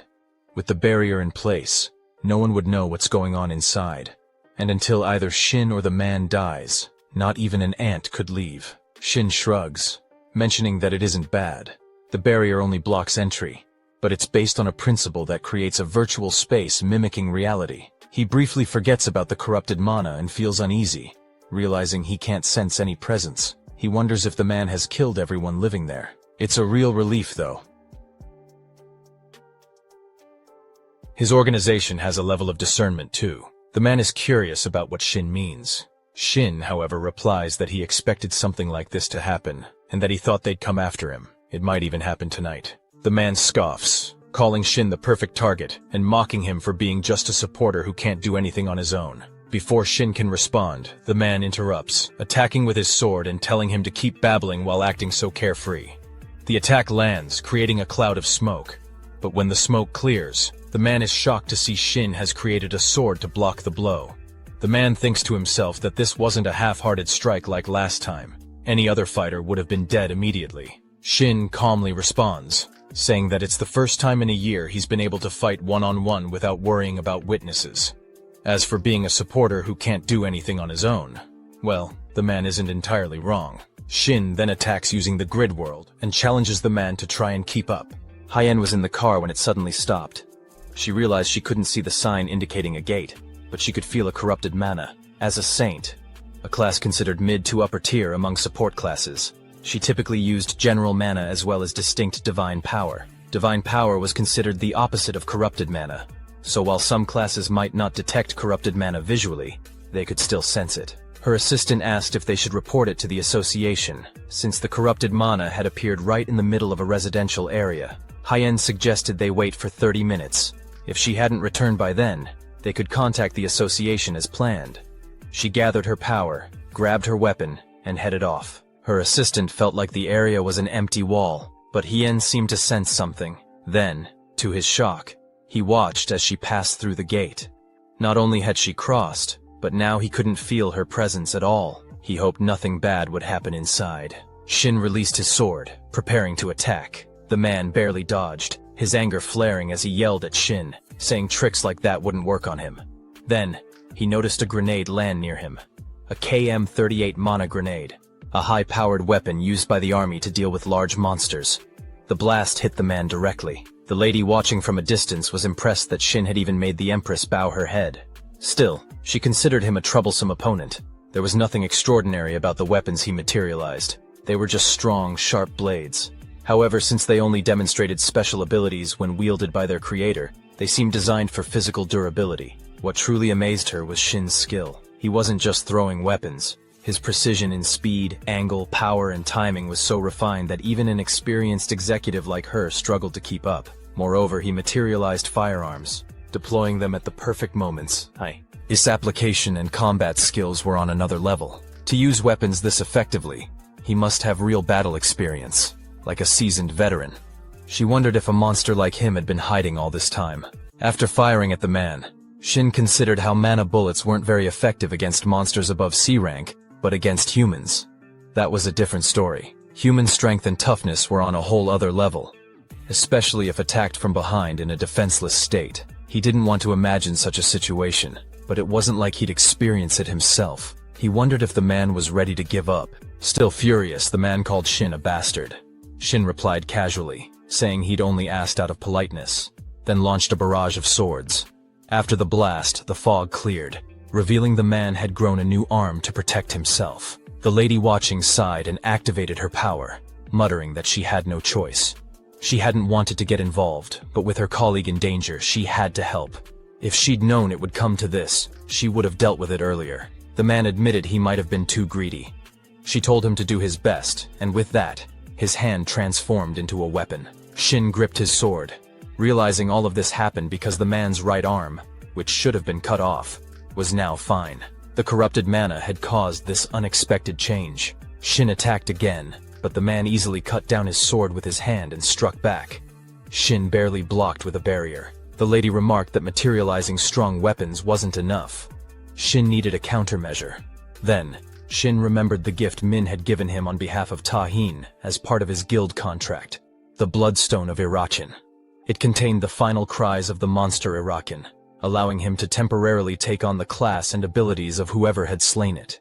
His skill level and aptitude would match theirs for 1 minute, but once the time ended, he'd lose 99% of his stamina. Shin exhaled, never expecting to use it on himself.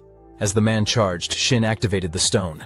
For a brief moment, he possessed the same tier, rank, and aptitude as Tahin. He blocked the attack with a giant sword, feeling the overwhelming power of a fighter class.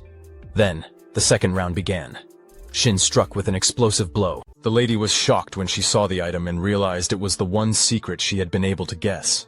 It was the temporary class change from an item related to the Bloodstone affiliation, and the physical strength and energy he had were only temporarily granted by that item. But that weapon, how was it that she could sense corrupted mana from it? She couldn't believe he had received power from that person. And how could an ordinary hunter use corrupted mana? She thought back to the Beth Estate raid when Shin had no corrupted mana left. But somehow, even a small amount of corrupted mana in the Bloodstone wasn't missed by Shin's mana absorption. The system windows showed that the mana absorption skill had been activated, and he had obtained 100 corrupted mana. Then, the demonic weapon creation process kicked in, searching the demonic realm for a suitable weapon. Finally, a sword named Fragarak was forged. Shin quickly attacked with the sword, forcing his opponent back. As the enemy regained his balance and stood up, Shin rushed in again and unleashed a powerful blow. The lady felt something was off. Even though his class had changed, she couldn't ignore his strange skills and movement proficiency. It almost seemed as though he had been wielding a sword for years. Her question made sense. The Arakan's Bloodstone, while it allowed for a class change, didn't provide experience or proficiency. Plus, in his previous life, Shin never had a melee class, so it would make sense that he wouldn't have any fighter experience. That's why the demonic sword Fragarak was able to shine. Compared to the Leviathan that Tahin wielded before, Fragarak was a step lower in destructive power. However, unlike the Leviathan, which specialized in firepower, Fragarak had a unique ability as a demonic sword. Shin felt like he was being entranced by something. His senses and consciousness were clear, but it wasn't him controlling his body. Even the thought of wanting to cut felt like the sword was moving him. The demonic sword, which takes over its wielder with its own will. Ironically, that was exactly what made it so effective in that moment. The weapon was perfectly in sync with its wielder. As Shin attacked, his opponent was terrified and turned to flee, but Shin was already moving to strike from behind, slashing him down. As Shin stood there, he felt a sudden strain and wondered if the time limit had run out. The man, trembling, tried to get up, and Shin realized that with his current condition, one more strike would be enough to land a fatal blow. Just as the man tried to rise, divine lightning struck him. Shin, guessing what was happening, turned to see Wu Hein approaching from behind. She called out to him, saying she had a lot of questions, but it didn't seem like the right moment for small talk. Noting the severity of his injuries, she told Shin not to move and to wait right there. Hein captured the man, assuring Shin that she would make sure they wouldn't lose him. The man, confused, wondered what was going on with his body, then started bad-mouthing Hein, questioning what kind of situation this was. When Hein didn't respond, he asked if she was even listening, urging her to do something. Hein coldly pointed out that he didn't have any other choice. Then the man was placed into a machine designed to kill by decapitation. Shin and Hein stood there, shocked, as the man was killed. The One appeared, commenting that it wasn't a huge surprise. She hadn't expected it to happen like this, but she didn't think Shin would suffer so much in the end. The man had been worthless. With that, she removed the useless part. Hein shouted that it was enough, warning the woman that if she made another move she would attack. The woman wondered what Hein intended to do, and before she could think further, Hein launched an attack using divine power. The woman quickly put up a barrier to protect herself and the man's corpse, remarking that Hein had used divine power. If she had been hit, she might have died on the spot. She was lucky she hadn't been hit by it. Hein was shocked by the divine power and wondered if there was another helper besides the executive and the woman. The lady then said that they would call it a day. She would give in to Shin's demands for now, but she didn't plan on wasting any more energy fighting someone who wasn't under her command. Next time, though, she would come back and make sure to dress him up more gloriously. With that, she used teleportation to escape. Hein then turned her attention to Shin, who had fainted on the ground. Shin woke up on a couch in a strange room, confused about where he was. Had he been moved while unconscious? How long had it been? To his surprise, he felt almost at his peak. He had been exhausted. It seemed like he should have been bedridden for a week, unable to move a finger. But instead, he felt completely refreshed. Then he noticed his hands were restrained. Just then, Hein entered the room. She told him she wasn't sure how good his physical condition was, but she had done what she thought was best. She asked him to let her know if he felt any discomfort, or if something was wrong. He responded that he thought he was almost fine, all thanks to her. He wanted to thank her for helping and treating him. But then he asked why she had bound him. Hein explained that from now on, she wanted him to answer her questions as truthfully and honestly as possible. She then asked why he had been with those people. She promised to answer any questions he had afterward. She hadn't realized she already knew his name. He greeted her and then signaled for her to start, asking her to explain what had happened. Hein was an S-class saint, widely known among the public, not just among hunters. She was also the guild leader of Hainamu. Shin thought to himself that, in the memories from his past regressions, the Hainamu Guild wasn't one of the three great guilds. The concept of the three great guilds had been a bit unclear in his past lives. In reality, it had practically been a two-man show between the Overkill and Shinwa guilds. There was a guild called Soul Link, but rather than being an equal competitor, it was more of a step below Shinwa and Overkill. However, the current Hainamu Guild was different. It was now one of the three great guilds, measuring up to Overkill and Shinhwa. The difference between this world and his memories was so vast that he found himself curious about how Hinemu had managed to rise so far, and Hein was the key to that success. She explained that, to put it simply, she was just returning home after carrying out her plans. Shin thought to himself that she was the best healing type supporter, someone who had made a miraculous jump from C rank to S rank. He agreed with her explanation, clarifying that he hadn't been with those people and had actually been attacked by them on his way back. He recalled that, in his previous life, far from being the guild leader, Hein had been a mere supporter who had plateaued at B rank. He hadn't known her personally, but they had crossed paths a few times when their guilds worked together. As he remembered, she wasn't weak. She had an air of gentleness about her, but it was clear she didn't have the sharp edge she carried now. He couldn't help but wonder why her personality and abilities had changed so drastically, but there was no doubt that these changes had primarily benefited her. In that sense, Shin had every reason to suspect Hein of being in league with the hero hunters, but she had actually rescued him and stood up against those guys. She then said she had one more question. Was he acquainted with the executive? Shin replied that it wasn't a question he could answer, but he would like her to answer his question first. He noted that she seemed to know the executive very well, given that she hadn't reported him to the association and was personally interrogating him. It seemed like she intended to track him down on her own. So he asked, why was she doing that? She responded by asking if he was questioning the person who had saved his life. Shin replied that he wasn't stupid. He couldn't even use magic since he was tied up, and there was no telling when she might decide to kill him. So it made sense for him to question her. She told him she had already stated that she didn't intend to harm him. Shin responded that he couldn't just take her word for it. It was true that she had spared his life up to that point and fought the executive, but that alone wasn't enough for him to tell her everything he knew. Shin pointed out that Hein had seen it with her own eyes. Could it be that after the merciless killers of his comrades failed and things didn't go well, she fought the executive to rescue him? Or maybe it was all set up from the start, to abandon the executive so she could extract information from him? Somehow, she had managed to get through the barrier the executive had set up. A barrier that supposedly no one could pass. If she really knew about the executive, then Shin's suspicions weren't just paranoia. Basically, she didn't want superficial answers.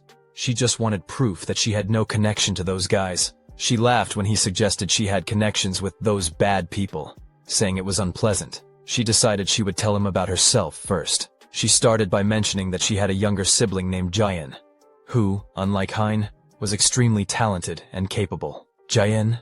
The Fire Lotus's Jayen? Shin realized that unless it was someone with the same name, there was no doubt. Jayen was one of the players called a hero, and then it hit him. Hein was Jayen's sister.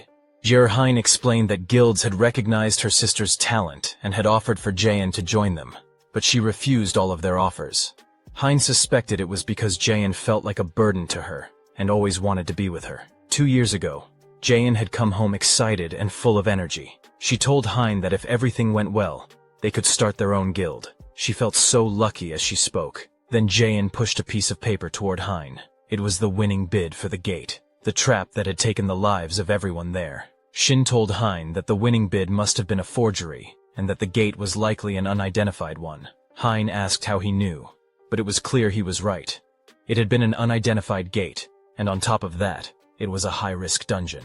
Even so, if it had just been a regular dungeon, Jayen could have gotten out. Hein continued, saying that when she had been standing on top of a mountain with Jayen, that bad boy had shown up. He asked why they had to tire themselves out and said they should at least be loyal to the party members who had left them behind. He acted like they didn't even have a choice in the matter. Jayen had gotten angry, creating fireballs in her hands, and challenged him. Try it. See if you really think I'll let someone like you do whatever you want. He had remarked that she really had guts. Then he attacked Hein, knocking her down and said, let's get rid of the small fry and get started. Jayen had rushed to save her sister, but she failed. That was the last time Hein had seen her sister alive. Even after falling from that great height, Hein was still alive. She got up and left, determined to see her sister again. But when she finally reached her, she found Jayen dead, lying there. Hein kept telling Shin that ever since that day, she had done everything she could to get stronger. She desperately honed her abilities as a saint, joined the Hinemu Guild, and rose through the ranks. Back then, her abilities had been pathetic, but on the brink of death, something had awakened inside her. The only reason she had survived after being pushed off the cliff was because of the skill that had awakened within her. No matter the injury, or even the threat of death, as long as it wasn't too late, her healing skill could bring her back to life. That skill had given her status and wealth beyond her wildest dreams, but it hadn't brought her any closer to what she truly wanted to accomplish: to find the executive who had killed her sister, and uncover the identity of the organization behind him, the one pulling the strings. Shin thought to himself that she was just like him, someone who couldn't do anything and could only watch as their comrades died. He hesitated for a moment after hearing everything she said, not feeling like it was the right time to respond. Then he mentioned that it was his turn to speak. He explained what had happened to him and how he knew what he did. Again, he thanked her for sparing his life and apologized for being somewhat ungrateful. As he extended his hand for a handshake, Hein replied that after hearing his story, if she were in his place, she would be on guard as well. It might feel a bit rushed, but she asked him to join their guild. She explained that her guild would soon be on more equal footing with the others, and she thought there could be a day when they became friendly comrades who could easily work together. Just then, Tahin rushed in, bursting through the door. He saw them shaking hands and looked confused, unsure of what was going on. Shin was surprised to see Tahin, and couldn't help but wonder why he had shown up. Hien explained that she wasn't exactly sure what was going on, but she hadn't expected Tahin to come running like this. He seemed really serious. She went on to say that she and Tahin had trained at the Alum Center together and were assigned to the same group, so she'd received a lot of help from him at the start. Everyone who awakened had to go through basic mandatory education before becoming a hunter. There was one class each quarter, and in a year, there were 4 classes where the newly awakened entered the city center. That was where they learned the basics of using their abilities, managing mana, and all the laws every awakened person needed to know. After training, she and Tahin didn't see each other much, but once she joined the Humu Guild, they started running into each other occasionally. They had a pretty good working relationship for a while, until they encountered the executive during a loose incident. Since then, the executive had been targeting Shin, the only survivor. While investigating the whereabouts of the other survivors, including Dojin, Hien discovered that the overkilled guild had their eyes on Shin too. That was why she texted Tahin, asking about him. But Tahin denied knowing anything. His response surprised her. It was the first time he had lied like that. Hien figured he must be really interested, which was why she had reached out to him first. She wondered if Tahin's side was spying on Shin, following his every move. It seemed like there could have been a serious misunderstanding between them. Tahin denied spying on Shin and said it was more important to explain the situation. He also questioned why Shin was there. Hien asked if Tahin remembered the conspiracy she had mentioned before, the one she'd discussed with him and Kim a while back. Back then, Tahin had given them a lot of information and asked for their cooperation. There was a certain group targeting hunters for various reasons, and they needed to investigate by involving all 3 guilds. But neither Tahin nor Kim had believed her, even though she understood why Kim acted that way. Tahin said they needed more evidence. Shin thought that Kim and Tahin must already know about it. Hien continued, saying it made sense. They needed more info, which was why she had called Tahin there. That certain group had attacked Shin that night, so she stepped in and stopped them. Shin was the proof of her words. Tahin asked Shin if that was really true. Shin confirmed it, explaining that the people who had attacked him before had come looking for him again that night, along with their colleagues. As Tahin listened, he asked why Shin hadn't told him about it earlier. Shin countered, asking if Tahin didn't know why. Hien just sat there, familiar with the situation but still reacting as if it were hard to believe. Putting aside whether Tahin believed Shin or not, it was clear that Shin could have been marked by the association and labeled a lunatic. The risk had to be incredibly high for him, and it wasn't like the two of them had a close relationship. Despite everything, Hien knew they had kept in contact frequently, but it seemed Tahin hadn't been able to get through to Shin. Still, she wanted to hear Shin's response to her offer about joining her guild. Shin thought the offer was more than just simple cooperation. Over the last 2 years, Hien had investigated countless missing persons cases, many of which she believed were linked to the executives group. She mentioned that after starting her investigation, she noticed a simple, obvious pattern in cases involving 2 other guilds, plus a few others that met certain conditions. There were no rank discrepancies, unusual accidents with the gates, or missing people in those cases. Tahin, looking at those conditions, said he didn't think it was simply about the size of the guild. He believed guilds with influence over the association system wouldn't care much about size. It had to be about the guild's destiny. Hyen explained that in guilds with many members, there were actually more cases of suspicious disappearances compared to smaller guilds. When someone went missing in these large guilds, they would often cover it up to protect their reputation, making them easy targets. Shin mentioned that aside from those situations, there weren't any obvious targets. Hyen added that guilds without missing members usually had solid organization, with an A-rank guildmaster at the core. Even if these guilds were smaller, they had a strong sense of unity, and members looked out for each other.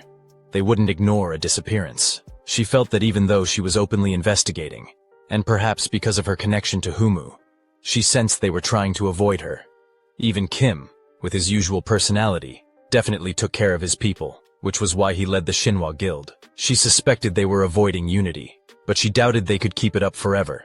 For now, though, that would be the last thing on their minds. Still, just having that sense of safety was enough to get by for the time being. Tahin agreed with her but said there was no need for it to escalate. When it came to fighting power, the Overkill Guild was a step ahead of the Humu Guild. To ensure Shin's safety, it made more sense to go with Overkill. Shin wondered what they were really fighting for. Whatever it was, Tahin seemed unlike himself, and Hyen could see a bit of pride in him. The reason Tahin was involved was that Shin hadn't told him about the executor. Tahin was shocked, but Hyen continued, assuming Shin would join the Overkill Guild. She explained their members' fighting power and support, which he couldn't compare to. Since she wanted to recruit him, Hyen suggested Deki, lawing war on the dangerous secret organization. "It's not that we lack the ability," she said, "but this isn't something we should decide impulsively." Shin interrupted, thanking her for the offer but making it clear he had no intention of joining any guild. He wondered if she thought it would limit his activities, but Shin clarified that his official affiliation would be with Humu. He saw it as a way to secure his safety. Hyen countered, saying safety wasn't the issue. Shin would only be useful as bait. She had said before that their turn hadn't been postponed. Even if Humu promoted his safety, it wouldn't stop those people. For now, they were trying to kill Shin, but someone else would take his place. Rather than focusing on that, Shin wondered what they'd think of making him the main target. At the very least, he'd become the focus, and others would be safer because of it. Tahin asked if Shin was suggesting he'd take on the risk instead of others. Shin replied that it wasn't necessarily like that. Even with Humu Guild's capabilities, they hadn't caught even a glimpse of those criminals in 2 years. They only had a few clues now. If Shin acted as bait, they could at least predict the enemy's next move. If there was another attack like last night's, they could catch them. Shin took a sip of coffee and continued, saying that at the very least, they could gather evidence, forcing the association to act and exposing the group's existence to the world. Hyen pointed out that Shin was taking this on alone. He wondered what she meant. He'd already told her everything. There was no need to cooperate unless they wanted to, and it seemed like they were just trying to use him. He didn't know when those people would come, but he believed they'd come running as soon as he contacted them. Hyen thought Shin was implying that even if they cooperated, he'd take the lead. She knew about Tahin, but she must have known there was no way she could refuse. Shin said he was in their hands now. Scene shift. A building at night. A woman with a man's body entered and reported to her boss about the executive's work. The boss asked if the man had been dealt with by the Maker. She denied it, saying that while the Maker's abilities were greater than expected, Hyen had trespassed. After the battle, the executive was no longer usable. Judging there was a risk of information leakage, she took matters into her own hands and disposed of him. However, considering how cooperative and impulsive he'd been, she thought grooming and using him might have been better. The boss replied that if that was her judgment, she should prove she was right. He granted her permission to use him and fill the executive's empty spot. She wondered if she had to do it alone. He clarified that it wasn't due to distrust, but because hunting was an important task. He wanted it done properly, without distractions. He trusted her to handle it. She assured him she'd do her best. The boss then asked, apart from Hyen's trespassing, if the Maker had any special traits. From what he knew, the executive only actively approached those he was interested in. She replied that the association's information was off. Shin wasn't an average Maker. His weapon materialization quality and proficiency were at least A rank. And using that, he'd held his ground against the executive in battle. The boss questioned if she meant Shin was 2 steps ahead of the executive in experience and read, eyeing movements despite the fundamental differences between supporters and fighters. She agreed, adding that although brief, Shin had used corrupted mana, quite differently from the methods she was familiar with. The boss grew agitated. from start to finish without leaving anything out. Tell me everything that happened, as detailed as possible." A few days later, Dojan stood near the tall buildings and said, "Yes, Shin. He is right in front of the building." He looked up and added, "He came a little early just in case. He made arrangements with Mr. Tahin. He said that he was free at this time, so they could eat and have a conversation at the same time." Shin held the phone to his ear and said, "To eat something expensive? He would not skip on food." Dojan closed his eyes and replied, "Expensive. Not that he was against it, but he did not know if he would be able to eat anything because of his nerves. He understood that he did not join them. It was just cooperation to resist these idiots. But still, one of the best guilds couldn't help but worry." Shin asked again, "Is that so? With his abilities, there is absolutely no need to worry." Dojan laughed and said he was glad that Shin said so. Shin hung up and muttered, "Okay, let him call if anything happens." He thought, Moon Dojan will be safe for now. He doesn't know what's going on in his head, but he's talented enough that joining one of the 3 greatest guilds won't raise any suspicions, and he still has room to grow. Shin imagined Dojan clutching his blades. He thought about it. Dojan was like an uncut diamond in a mass murder guild. Many people could become his mentor, including Tahin. Compared to when he worked alone, it would be more useful in terms of developing his abilities. He doesn't know what they want, but for now, he'll be the bait until they make a move. At this time, Hein was standing by the window, drinking tea, holding a small piece of paper in her hand. A few days ago, she had asked what he didn't do. Shin lowered his head and said he was going to continue acting like a normal support, as if he hadn't told them about his true strength. Tahin looked at him and spoke, but since they disappeared together, they believe that he has a connection with the guild. Hein added, "Right, they need to think of another way." Shin asked, "But what will they do if they assume that they are not related?" Hein looked at him in surprise. "Is she asking for forgiveness?" Shin stood in front of her and answered, "His revealed ability is the biggest variable for them. In the unlikely event that he is not related to the guild, they will do everything they can to get rid of him. If they do not hear from them for a couple of weeks, or even months, they will definitely want to confirm for themselves. They will constantly monitor him until they are sure that he is really alone, and then they will show themselves." Tahin looked at him carefully and asked, "And they will wait for this moment?" Shin closed his eyes and answered, "No, he will figure it out himself. They are used to hiding and will suspect until the last. First, they will try to force him to open up, but if that doesn't work, they will wait until everything calms down and attack with all their might, and then it will be their turn." Hein folded her arms and remained silent. Then she said, "Okay, they will do as he ordered." She took out a small chest and said, "Let him take it. They also need to prepare." In the present, Hein was standing by the window, looking at a small piece of paper. She said, "He is definitely hiding something, but it doesn't matter if she can venture Jian." On the small sheet of paper, there was a photograph of her and her sister. At that moment, Shin was sitting and looking at his laptop. He thought, he didn't tell Wu Haiyan about his past life. After all, he still hasn't managed to properly sort out the memories. He doesn't know how much she trusts him, but the current him just happened to get a unique class. At that moment, Hanjia wrote, "They are almost there. Where is he sitting?" Shin answered, "By the window." He thought about it. He had become a target when he was put on their radar for suspecting Tahin. She was a reliable ally, but that was all she needed to know for now. Hanjia walked in and waved her hand. "Shin," he responded.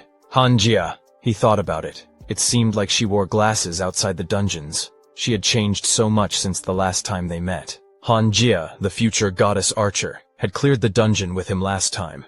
He helped her awaken, and they had become close enough to stay in touch.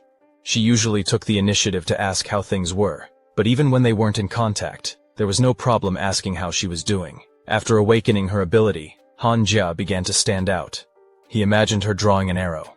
As if to make up for her previous modesty, she tried so hard that it began to border on recklessness. Besides her work, she cleared countless dungeons without getting tired. In a short time, her abilities and fame soared.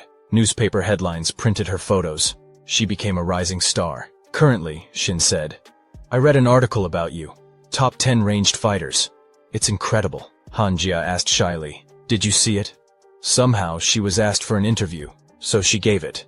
But she never thought it would be something so big. She looked away and said, "It's all thanks to you." Shin looked at her and replied, "This would have happened anyway, even without me." But he looked away and asked, "Is he with her?" Hanjia answered, "Yes, she forgot to introduce them." This is Kwon Sion, a C-rank assassin, Shin asked. Ah, is this her partner? He gave some advice about the advantages of classes that could attack at long distances, that if possible they could act alone and did not need a team. But for this, they needed to be able to find safe places and have agility. He would not recommend this style of fighting to Han Jia, who was still learning.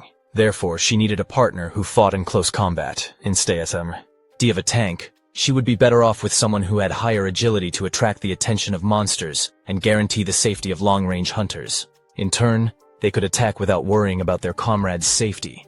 In this regard, Dojin was frankly speaking, ideal. He was thinking about introducing them, but there was one nuance about Dojin's safety. Shin looked up and said, "Nice to meet you. I'm Shin." Sayon extended his hand and excitedly said, "Nice to meet you. I'm Kwon Sayon." They shook hands and Shin thought, his hands are sweaty. Is he socially awkward? After a while, Han Jia talked. She had started using the longbow like he suggested. She sat on the couch next to Kwon and explained that she had started learning all over again, from drawing the bowstring to aiming. Fortunately, she got used to it after a few tries. She was worried that no one would want to be her partner in a two-man hunt, but it turned out that Kwon was looking for a long-range fighter. The teamwork isn't perfect yet, but it's getting better every day. Don't you agree, Kwon? Kwon sat with his head down, looking at his mug. He replied, "Yes." Shin looked at him carefully and thought, he does not make eye contact at all. This is even worse than with Han Jia. He said, "Okay, what favor did they want to ask of me?" Han Jia replied, "Well, she said it was a favor. But to be honest, she wanted to officially entrust it to him. It wasn't exactly a favor. She was thinking about joining a guild." Shin's eyes widened in surprise. Han Jia said, "She hasn't decided which one she wants to join yet, but she wants to get a certificate from the Endless Sky Islands." The Endless Sky Islands, as the name suggested, were large and small islands floating in the endless sky. Hunters had successfully escaped to them, and this was a special case where the gates did not close but evolved. After defeating all the monsters in the dungeon, new gates would appear at each of the one-way gates. The Korean government and the Hunters Association, who were having a lot of trouble with this dungeon, came up with a practical use for it. Instead of trying to close the gates, they built a facility with multiple layers of security protocols. The dungeon became a testing ground for the association's hunters. Han Jia said, "To be honest, since this is a test of ability, they will get more accurate results if they go by themselves." But it turned out that there is a limit to the composition of the team. One ranged hunter, one melee hunter, and a support in a team of 3. These are the minimum requirements to enter the islands of the boundless sky. So, she thought that Shin could take that place. Shin looked at her carefully and thought, well, to be honest, it makes sense. Like Dojun, joining a guild gives more opportunities to learn. But he did not ask her to join the guild because of the memories from her past life. Han Jia in his past life was a loner. Even after awakening, she was a cool, casual, and confident hunter. He remembered her image, the bow in her hands. But her character was still not suitable for teamwork. However, this Han Jia wanted to join the guild.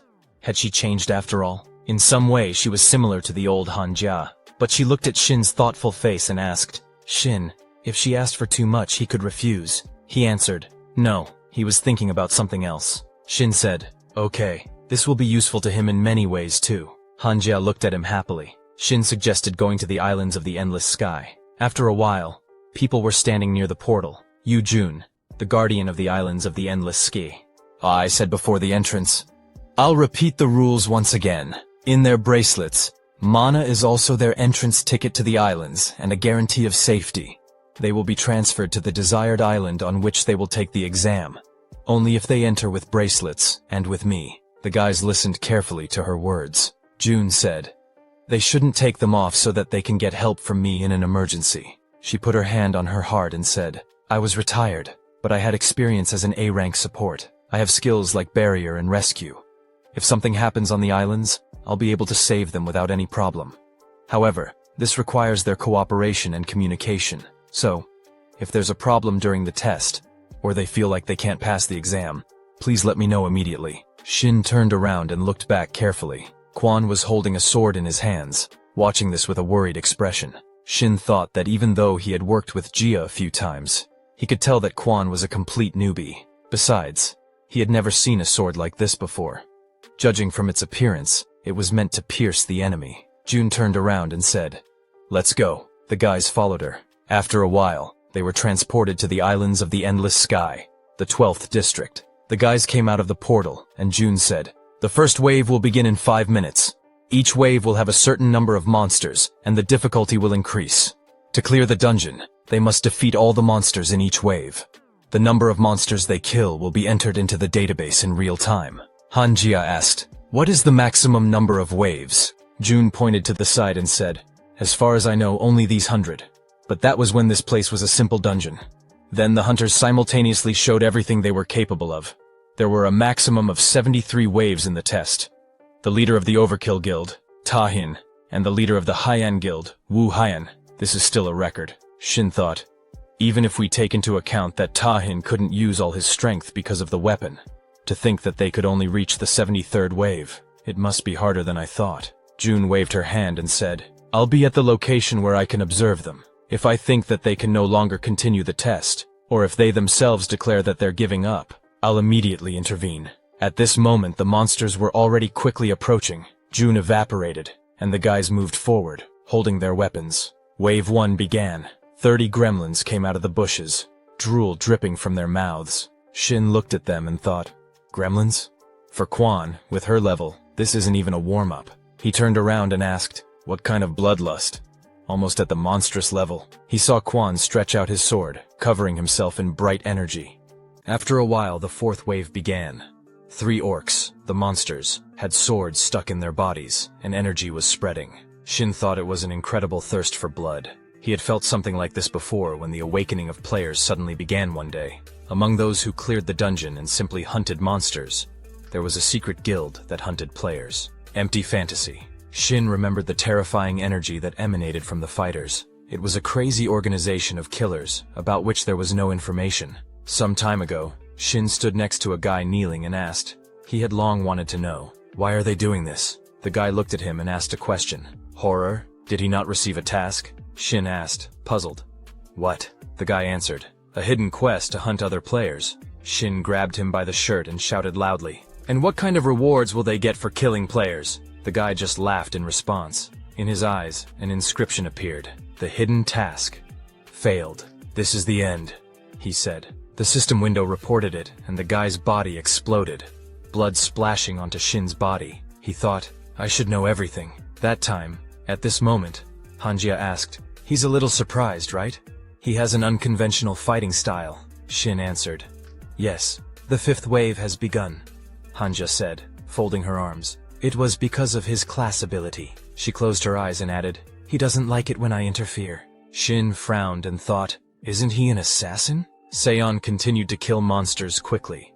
Literally in a matter of seconds, Shin looked at him and thought, his fast movements and piercing-based fighting style are all very different from most berserkers. Suddenly, a monster appeared behind Seon and struck. Shin thought, he ignores attacks from blind spots and focuses on attacking. Hanjia stood there with a bow in her hands. Shin said, "He's more suited to one-on-one battles than group monster. Hunting." Hanjia laughed and asked, "Is that right?" Shin carefully observed Seon, who was splashed with the blood of monsters, and thought, for example, fighting with humans. Hanjia leaned over him and began to speak, asking for forgiveness. He's still a low rank, so he can't always control his emotions. He's very sensitive when someone interferes. She pointed at Seon and said, "From what I've seen, Seon's fighting style has shortcomings in terms of hitting blind spots." She looked closely at Shin and said, "So, I leave as long as possible, or whoever falls into his blind spot." Shin asked, "What should I do?" Hanjia answered, "His weapon creation skill." Shin replied, "Yes." Hanjia smiled and said, "It's okay. Just let him watch Seon, and use it in case of danger." Shin replied, "Okay." Hanjia jumped up happily, pointed forward and shouted, "Well, get to work!" The 6th wave began. 20 direwolves appeared in front of them. Seon leaped up and started striking them. The 7th wave began. 7 lizardmen appeared, which Hanjia started shooting at. The 8th wave. 24 skeletons. Shin took on this. The 9th wave began. 13 orcs appeared. The guys rushed together to deal with them. Seon swung his sword, striking in an instant. Shin stopped and looked at him carefully. Hanjia wiped her chin and said contentedly, "We've already reached the 10th wave." Shin looked at his hand and thought, "My stamina is running out faster than I thought, and there's not much mana left." He glanced at the others and thought, Hanjia is fine, But Kwan Sayon is tired because he fought alone at first. They lack professionalism and experience, not the best team play. Suddenly, Hanja screamed, "They're coming!" The 10th wave began. 2 trolls appeared. Sayon asked in fear, "Trolls!" Hanjia turned around and asked, "Is something wrong? 2 trolls only on the 10th wave? It's strange somehow." Shin looked at her with her bow drawn and thought, the question is, can Kwan Sayon handle them?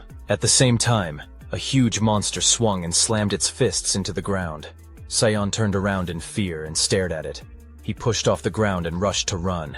Shin thought, as I expected, he can't withstand their blows and tries to dodge. Hanja interrupted his thoughts and shouted, "Sayon is in danger. We need to distract at least one." Hanjia shot forward, sending a large energy flow. She clenched her fist and said happily, "It hit!" But then the monster's hand began to recover. Hanjia asked fearfully, "What?" Shin's hands began to shake. He thought, "I should have considered this first." He said, "I'll buy some time. Trolls can recover limbs, so next time aim for the head." He used his creation skill and thought, "I need to save up mana to craft a better weapon." The system window reported, "Skill, the world of the network." Shin sent energy threads forward and thought, "Throw!" He tied the monster's legs with them.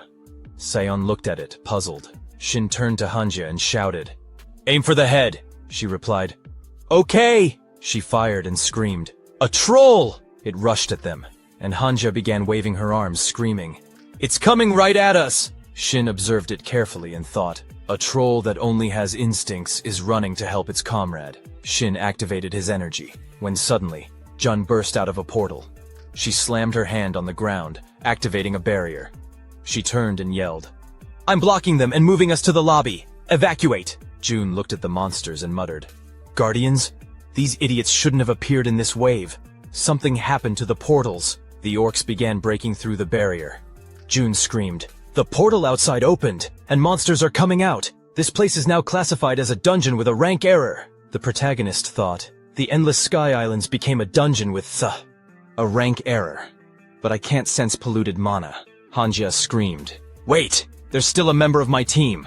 Jun turned and said, "I'll save him! Go!" She used the rescue skill, and the group was transported to the starting point on the Endless Sky Islands. Portals had appeared outside some locations. "They're dealing with it," Jun said before rushing back into the portal. She turned and shouted, "Please evacuate the building." Shin suggested leaving. Hanja replied, "Okay." At that time, the guards stood near screens splattered with blood, sorting things out. Meanwhile, the guy who had killed his partner stood behind the priest. She folded her arms and said, "God, how unexpected. A familiar face. Aren't you glad too, Executive? You have more scores to settle with him." Kurum raised a finger and said, "Quiet. Let me be silent for a bit." He pressed his finger to his lips and asked, "What if she breaks the rules like that?" The priestess clicked her tongue in displeasure and muttered, "Whatever." At that moment, Jun ran out of the portal and shouted, "Kwan Sayon, is he here?" She looked around. The trolls disappeared. What happened in such a short time? She approached him from behind and asked, "Kwan Sayon, are you okay?" Sayon answered. But in front of him, a red system window burned with the description, "Hidden Quest." At that moment, Min entered the office and said, "The guild leader. They were contacted by the association." Tahin asked, "The association? What is it at this time?" Min answered, "Apparently the commotion happened because a gate appeared outside the designated places on the islands of the Endless Sky." Tahin moved his hand to the side and asked, "The Endless Sky Islands? This kind of thing happens there sometimes. So there should be a security squad."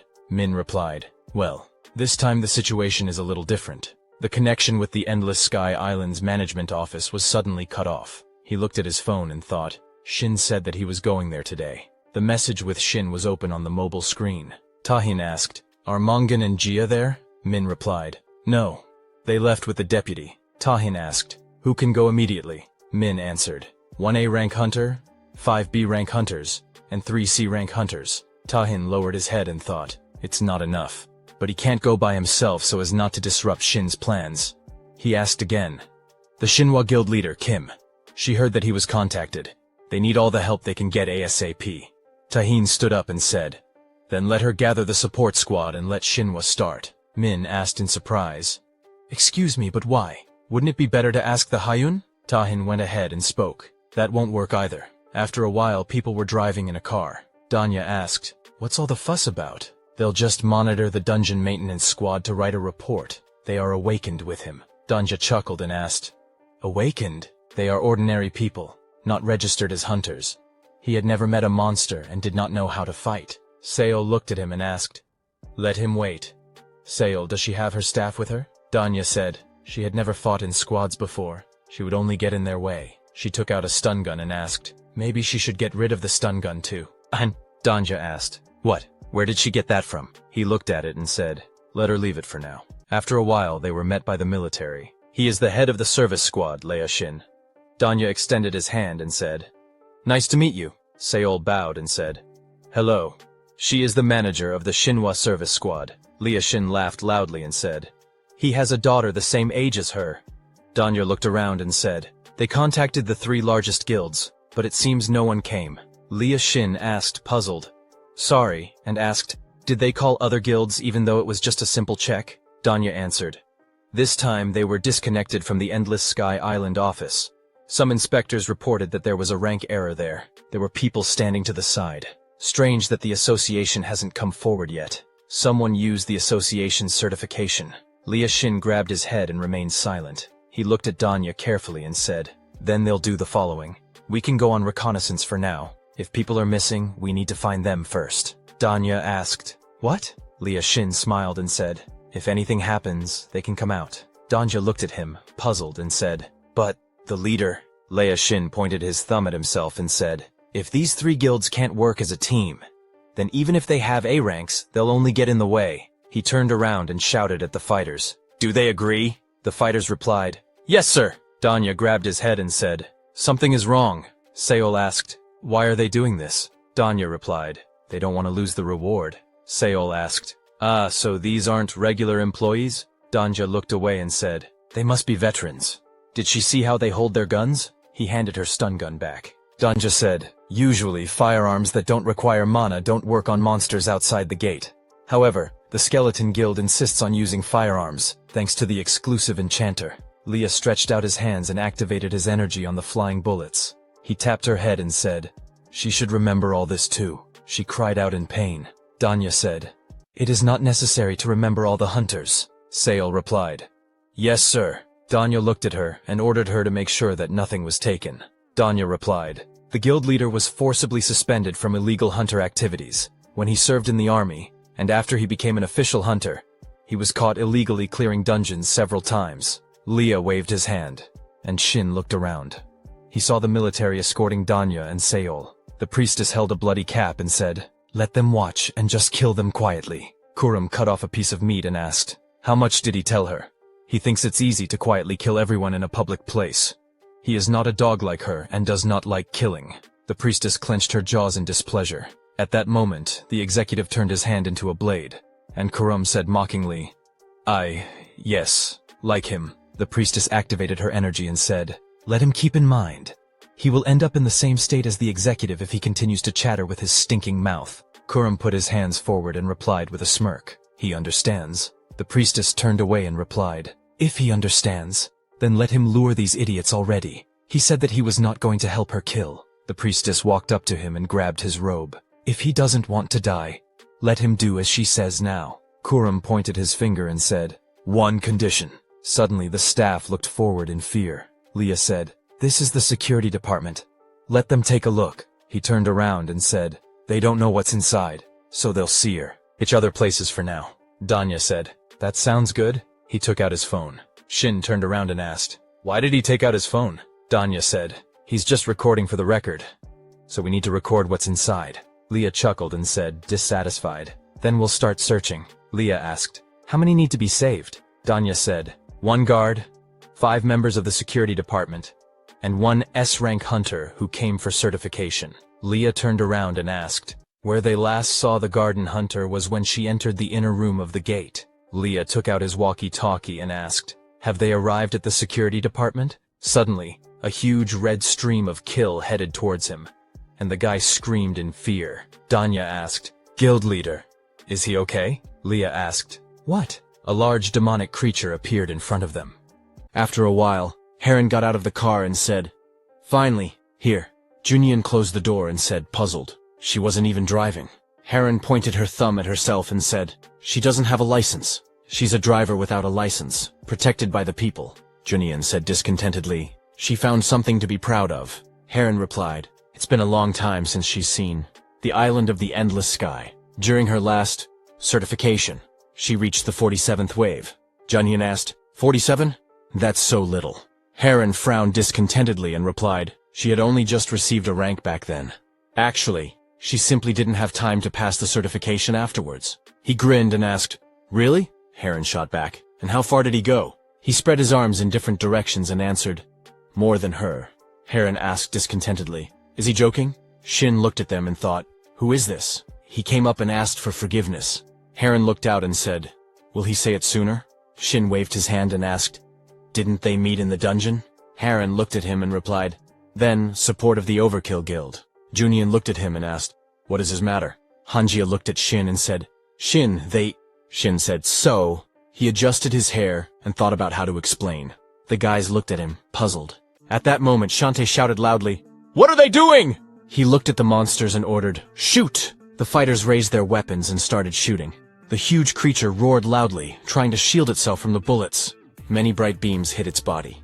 The fighters shouted, "Leader, it's getting away!" They tried to hold Shantae back. The fighter frowned and shouted, "There!" They turned around and asked, "Where did he go?" The guy said, "There." The leader pointed his finger forward and shouted loudly, "Behind!" "Be careful." The fighters turned around and saw a monster approaching with an outstretched hand. A huge red flash occurred in front of them. It splashed Shantae, and he said angrily, "Idiot!" The executor jumped high and struck with his hand. He approached Shantae, who frowned with displeasure. Shantae swung his axe and struck, from which a bright light appeared. The system window reported, "Skill, Elemental Enchantment, Glacier." Shantae struck the ground and activated Ice Prison. A huge ice stream surged forward, freezing the executor. Danja said in surprise, "He has no head!" At this moment, the priest said, displeased, "So you can't entrust anything to the executive. He can't even kill these little ones." She grabbed the fighter by the neck and said, but nevertheless she collected enough mana like that. After a while, Shantae said, "Chief, he will give him one of his men. Let them get up." "Don't you apologize?" Then Shantae turned around and said, "He doesn't know what's going on. But 2 of his men have already died. This isn't a monster attack, it's a deliberate attack. Let them go and call for help before they all die." Seol and Dongji looked at him in fear. Suddenly a voice rang out, "God, they are so brave!" "But okay." Shantae screamed in fear, "No way!" The priest disappeared in front of the fighters and said, "They closed the gate. That's why they were there a second ago." At this time, Kurum asked, "Did he go out because there was a sudden problem there? And now he's lost in thought and wants to go back?" Shin answered, "Yes." Junyan raised his eyebrows and asked, "Is that all?" Shin closed his eyes and thought, "Well, it would be more surprising if he was convinced." He clenched his fist and thought, he himself isn't sure if he's thinking the same way. There are anomalies on the islands of the endless sky, but he did not receive any quest, and did not feel any contaminated mana. He opened the system window and looked at it. Shin put his hand on his chest and closed his eyes, thinking, but still, uneasy, as if something serious was happening there. Hanjia said, "Their comrade who came in with them still hasn't come out." Shin thought, "Right, of course he is." He said, "They don't need anything else. Just let them search the place where their squad was." Junhyun folded his arms and said, "But the Shinhwa Guild should have dealt with this matter." Suddenly a hand fell on his shoulder and he turned around, puzzled. Heron smiled and offered, "Let's go together." After all, they knew each other. They suffered together. Junhyun answered, displeased, "Heron, he will scold her again." She smiled, put her hands behind her head and replied, "It doesn't matter. What difference does it make to him? He won't kill her." Junhyun looked at her and said, "Although, with his character maybe." Shin wondered, what kind of person is this Kim Mihawk? Junhyun scratched his head and said, "Okay, they'll go if they insist." The guys happily thanked them. Junhyun grinned and said, "Last time, because of the guild leaders, they didn't even get to know each other properly. He is Junhyun from the Shinhwa Guild." Heron raised her hand and said, "She is Mio Heron. Nice to meet you." Shin said, "He is Shin Junseo, but he is not a member of any guild." Hanjia smiled and said, "She is Hanjia, also a free hunter." Suddenly a man ran up to them, breathing heavily, and asked, "Are they from the Shinhwa Guild? There are problems. The gates of the Islands of the Endless Sky are getting smaller." Shin looked at it in fear and asked, "What?" At this time, the priestess stood in front of the fighters and said, "Now." She waved her hand and asked, "Will they clean up their new home?" A huge energy flow was directed towards the fighters. Shantae swung his axe and said, He doesn't know what kind of idiots they are, but it wasn't worth it. They were so underestimated. He swung his axe, and an energy monster was already approaching him. Shantae created a gun and began shooting at it, making many shots. Heavy sounds were loudly heard. The monster broke away and rushed to run. Shantae turned around when suddenly it was already flying rapidly from above. He grabbed the flask and used elemental enchantment, Flame. Shantae ordered, "Everyone, close your eyes!" and used ignition. The monster was heading towards him, but at that moment, he threw a projectile, and it began to sparkle. For a moment, Danju remembered something. He turned around and saw that the system supporting the islands of the endless sky, even an unidentified monster, would not be able to completely get rid of the gate until the power supply in the system ran out. In that case, wouldn't the gate, even if it was small, be able to return, even if the sorcerer was unconscious? He was right. The portal continued to change its size. For a moment, the gate took on its original appearance. And some did not miss this moment. The guys rushed into the portal and appeared in front of the priestess. They looked at each other in confusion, and she said, "Horror." Shin struck her with his energy and she was thrown back. Shin stretched out his hand forward and thought. The body moved subconsciously. They would have been hit if he hesitated. That's better. Since it comes to that, I need to figure out my capabilities. He swung, intending to demand an explanation from the priestess. The priestess grinned and said, "Oh, how scary. And if she doesn't say what, will he kill her?" Shin covered himself in energy and answered, "If necessary." He said, "First people, then actions, and finally memories." At that moment, Kurum was standing on the balcony and saying, "The first rule, spearman in his sight. The second rule, now they listen to him." He thought, horror. She didn't say that he would have to reveal himself. He is a citizen with an ID. If he gets caught there, he will become a criminal. This is the last time he helps her. The priestess looked down and said, "The third rule, they will forget everything that happened there. Do they understand?" The system window reported, "Hidden skill, rules of the hermit. The hermit applies an unreasonable rule to one target within sight. The hermit will announce the target's conditions and rules, that the target will be forced to follow for some time. The target will not be changed, and multiple targets will be selected." Kurum directed his energy towards Junhyun, who screamed, "Yes, he understood." Kurum looked at him with a puzzled look and thought, "Him. He's finished." All the guys froze in confusion. 2 hours ago, Saiyan stood behind the monster and thought, were they all gone? He had heard them talking about the gate, but they were so far away that he could barely make out their words. He glanced to the side and wondered, maybe I should hide for now. But soon it would remember him and give chase. Saiyan's eyes widened. What about him? A portal opened in front of him and monsters emerged. What the? He had thought there were only one way. Gates on the islands of the endless sky. Was this the gate the Guardian was talking about? At that moment, a system window appeared beside him. Saiyan frowned. What kind of trolls were these? They disappeared like someone had summoned them. Suddenly, he sensed a surge of energy and spun around. What is this? The system window flashed a notification. Hidden task activated. Will be accepted automatically in 5 seconds. Saiyan stared at it carefully. The task. They're not in the game. And what's this accept button? Am I hallucinating? Just then, Jun ran up to him. Kwon Saiyan, are you okay? He answered. The Guardian? Does she see it too? Jun gave him a puzzled look. Excuse me, but what are you talking about? Before Saiyan could respond, he froze in confusion. What the? The system window updated. Hidden task. Empty fantasy. Main goal, kill Yujun. Reward, unknown. Penalty for failure, multiplied by 1. Saiyan's mind raced. Kill the Guardian? Penalty for failure? What is this? Jun watched him, bewildered. Kwon Saiyan, what's going on? Where did the trolls go? Suddenly, a voice cut through the air. What the? Is there anyone else left? They turned and saw the priestess. She smiled coldly. They warned you so many times. Why haven't you left yet? Jun stepped forward. Let them wait. Who? Before she could finish, a bright explosion erupted in front of her. Jun barely raised a barrier in time, deflecting the blast. The priestess tilted her head. Wow, impressive to put up a protective barrier so quickly. She can't see the infected mana yet, but she's capable enough. Jun dropped to one knee, breathing heavily. If I hadn't reacted, I'd be dead. Who is she? The priestess sighed and turned to Saiyan. And he must have already seen the contaminated mana. So early? He hasn't even woken up yet. Must be an empty fantasy. Saiyan blinked. What? Jun shouted. Kwon Saiyan, get it together! We need to get out of here! She activated a rescue skill. The priestess smirked. Oh my. Her grin widened.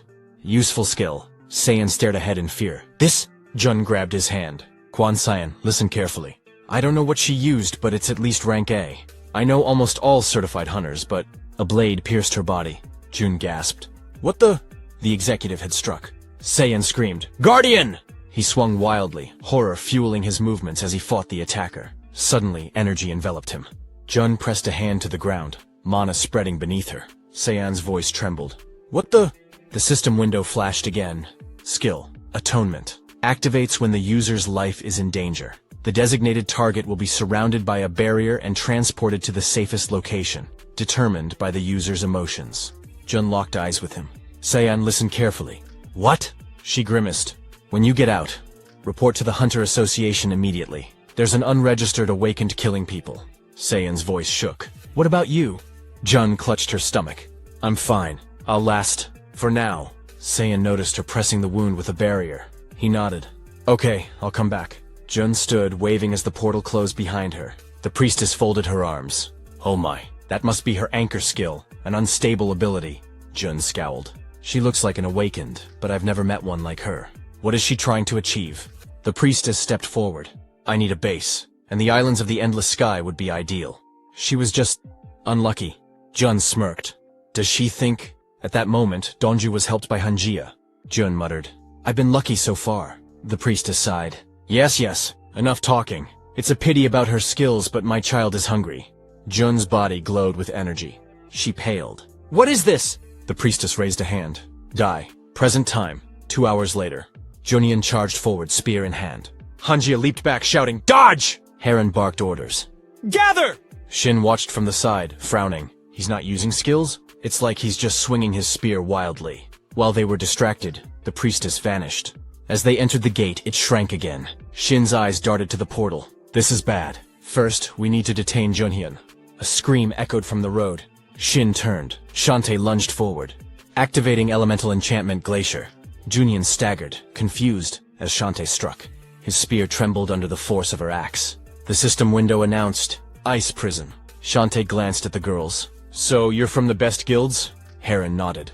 Yes, and more, Hanjia added. She's not in a guild, but she needs to find someone. Shantae looked down, then toward a boulder. Let's help him deal with these idiots first. They control the monster suppressing the gate.